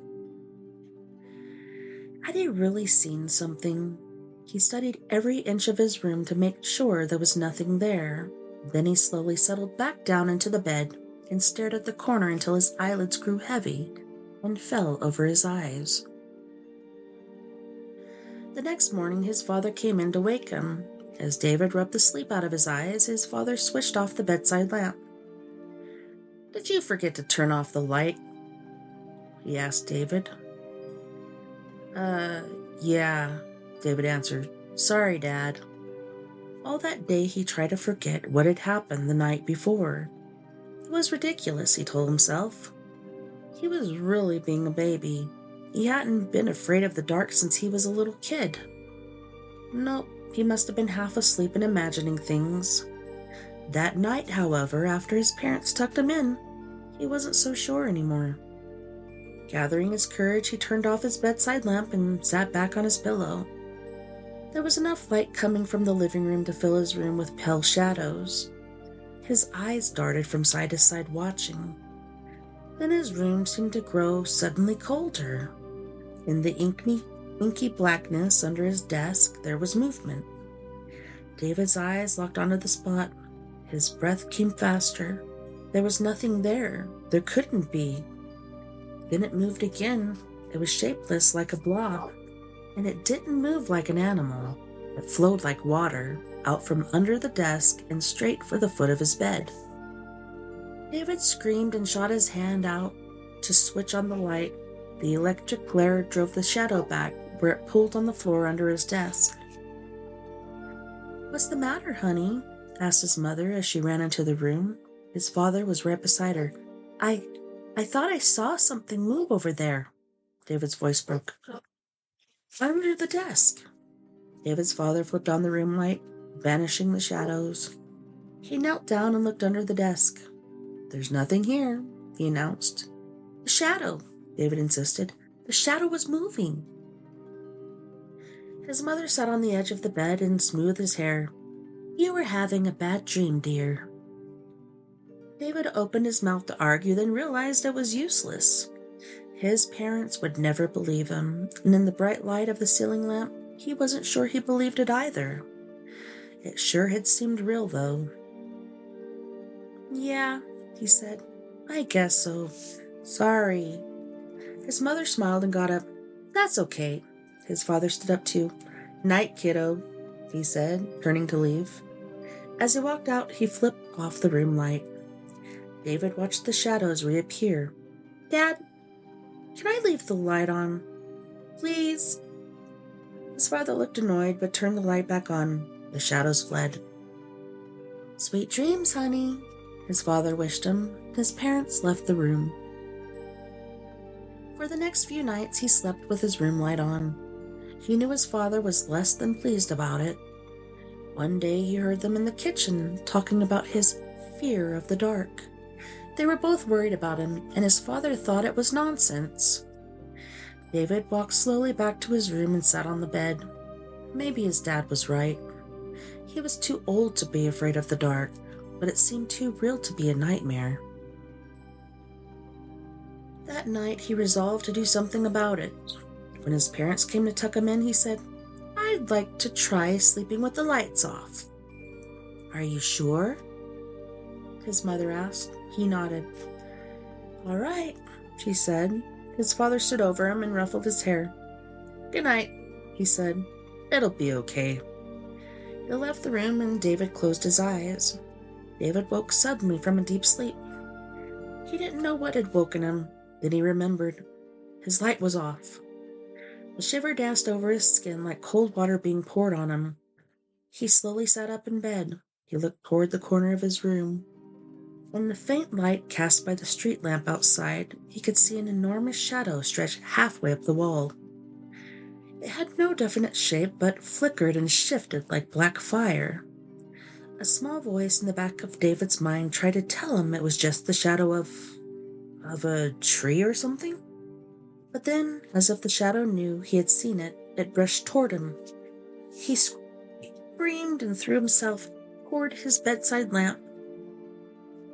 His numb fingers fumbled with the switch as he kicked himself out of his bedsheets. Just as the shadow was reaching his bed, the light flared on. His parents came running into the room. "What is it?" his mother asked. His father stood in the doorway with a strange expression on his face. David babbled out the story through his tears. "The shadow, it almost got me." His mother held him and tried to calm him down. "It's all right now. We're here. Don't worry." David wondered if he was going crazy. He knew his parents probably thought so, which made him feel worse. He finally calmed down, but only after talking his parents into leaving the light on before they went back to bed. The next day dawned, gray and drizzly, and grew quickly worse. Thick black clouds rolled in to cover the sun. The wind began to blow hard, and David watched his father lock all the patio furniture in the garage. Then, with a flash of lightning and crash of thunder, the rain began.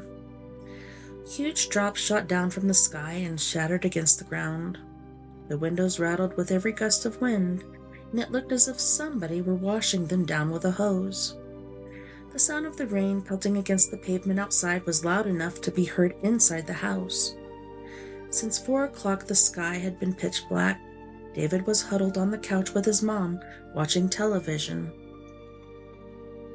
His dad sat in his chair reading. David was glad to be inside on a night like this.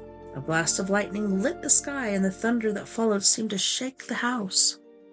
David crawled further under the blanket with his mom. Gusts of wind pushed at the house. Suddenly, the room went dark. David heard his father mutter something. Then he said louder, "Electricity's out." To David, those 2 words seemed to stop his heart. No electricity? That meant no lights. He hugged his mother tightly and whispered, "What are we gonna do?" "It's all right, David," she said. "We've got candles and a flashlight." David heard his father get up. "Where are the candles?" he asked. "In the 3rd drawer in the kitchen," his mother answered. His dad went to find them while his mother held David. "It's all right, David," she said again. "But the shadows." His mother sighed softly. "Tell you what, why don't you sleep with me and your dad tonight, okay?" David felt weak with relief. "Okay, Mom." David's father came back with a lit candle stuck to a plate. "Flashlight's dead," he announced. "I can't even remember the last time we used it." "Well," said his mom, "shall we go to bed then? I told David he could sleep with us tonight." David's father didn't say anything right away. "Yeah, okay," he finally answered. "Let's hit the sack." As the 3 of them walked past David's bedroom, he glanced in. It was there. "Mom," he whispered, "look, see the shadow moving?" "Honey, it's the candlelight that does that." David bit his lip. Then he nodded. "Yeah," he told himself, "could be the candles." Still, he hurried into his mom and dad's room. His dad set the candle on his bedside table. His mom lit another one and set it on the dresser. "Mom," David asked, "can we leave a candle lit?" He saw his mother look at his dad. "Don't you feel safe with us?" she asked. David squirmed. Yeah, but Greg's story flashed through his mind. Just, can we? He begged her with his eyes. Okay, honey, we'll leave one on the dresser, okay? Thanks, Mom. David hugged her. Then he hugged his father, too. After a second, his dad hugged him back. His parents fell asleep quickly, but David was too frightened to sleep. He lay there watching the shadows. Did they move because of the unsteady candlelight? The occasional flash of lightning that lit the room drove them away, but only for a moment. They quickly came back, bobbing and weaving around the walls and ceiling. David watched as long as he could, but his eyelids grew heavy, and he fell asleep. There was a noise. What was that? His mother asked, startled. I don't know, said his father as he threw the covers back. David also woke up at the sound, but his eyes were riveted to the candle. It had burned very low, almost to the base. Even as he watched, it began to sputter. His dad was out of bed and was tying a rope around his waist. His mother was watching anxiously. The shadows loomed over the bed. Then the candle went out. David heard his father cursing as he looked for the matches. Hurry, Dad! David tried to shout, but it came out as a whisper. Hurry! He sobbed. Suddenly, a match flared. David saw his father standing by the bed. His father smiled at him. David's smile turned to wide-eyed horror as the hands of his father's shadow wrapped around his dad's neck. His father dropped the lit match and grabbed at the dark claws. David turned to his mother as a scream worked its way up his throat. His mother lay very still, a dark shadow where her face should have been. He wiped his gaze back to his father, who now hung from his shadow's grasp. David's mind seemed to explode in fear, and he looked up and screamed.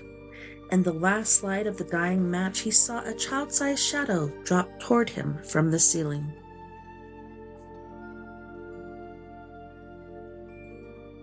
The dollhouse.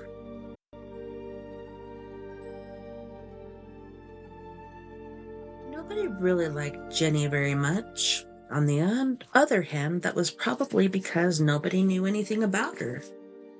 Karen thought as they walked to Jenny's house.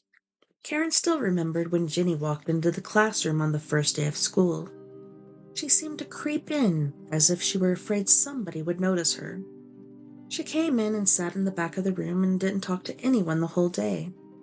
In fact, if Miss Henry, the teacher, hadn't made the whole class sit in alphabetical order, Karen probably never would have actually talked to her. But because Jenny's last name was Victor and Karen's was Wells, they sat next to each other in the rear of the room. The first time Karen had tried to talk to her neighbor, she had little success. Hi, she had introduced herself that first day. I'm Karen. Jenny also nodded. Hello, she said quietly. That was all she said. Looking back on that as they walked to Jenny's, Karen smiled. That was probably as far as things would have gone if it hadn't been for the elephant. Karen loved to collect miniatures. She was always getting her parents to buy her tiny tea sets and tiny chairs and things. One day, she brought a little carved elephant to show Kelly, her best friend, at recess. It was made of wood and was perfectly detailed, down to the 2 little nose holes at the end of the trunk. After recess, Karen put the little carving in her desk. It wasn't until halfway through class that she noticed that Jenny kept sneaking glances at the elephant. When the bell rang for lunch, Jenny turned toward her shyly. May I see your elephant? She asked quietly. Karen felt thrilled that Jenny was finally opening up. Sure, but be careful. I just got it, and my parents would kill me if something happened to it. Jenny held the delicate carving in the palm of her hand and stared at it. It's beautiful, she said. Do you like things like this? Karen asked. Jenny nodded, still staring at the tiny pachyderm.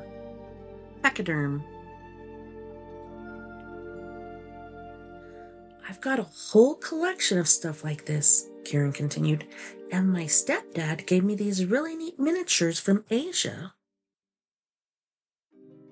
villages carved inside eggshells and things like that. If you want, you can come over and see them.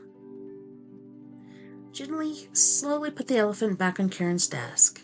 She seemed to be thinking about it, then she looked up at Karen and smiled. Thank you. I'd like that. Karen shrugged. Sure, no problem. How about tomorrow after school? Ginny smiled again as she got up. Okay, she said and left the room. Karen carefully rewrapped the elephant in the tissue paper and put it in a matchbox. Then she went to lunch also. Her friend Kelly was waiting for her. Anxious. Hold on, that scared me. Anxious to talk. I don't believe it, she said, nodding toward where Ginny sat alone. You actually got her to talk? What did she say? Oh, we're going to have to leave it there, as that appears to be the end of our time together this evening. Thank you so much once again for hanging out with me tonight. It was my pleasure hanging out with you and hopefully entertaining you. Thank you to all of my friends out there wherever you may be listening Beyond the Omniverse tonight. I had a wonderful time and I can't wait to do it again tomorrow night. Then we will be doing trippy TikToks. Don't forget, we're all in this together. Together we can make the world a little better, and together, my friends, we are Paradox Media, because without you, there is no us. You guys stay strong out there. There's a lot of craziness going on in the world, and we could just stick together and help each other out. It would make things a whole lot easier. Doesn't matter if you're Democrat or Republican or left or right or independent or green or whatever party you may be a part of. We're all human beings when it comes down to it, and politics is really a bunch of dumb garbage. Nighty-night, love and light, take care of my yous, and I will see you back here tomorrow night. Same crazy time, same crazy place. And that would be, let's see, I think 5 o'clock Pacific, or is it 6 o'clock Pacific, 7 o'clock Central, 8 o'clock Mountain, and 9 o'clock Pacific? Or is it the opposite? I don't know. I understood there would be no math. Nighty-night, love and light. Don't look under the bed.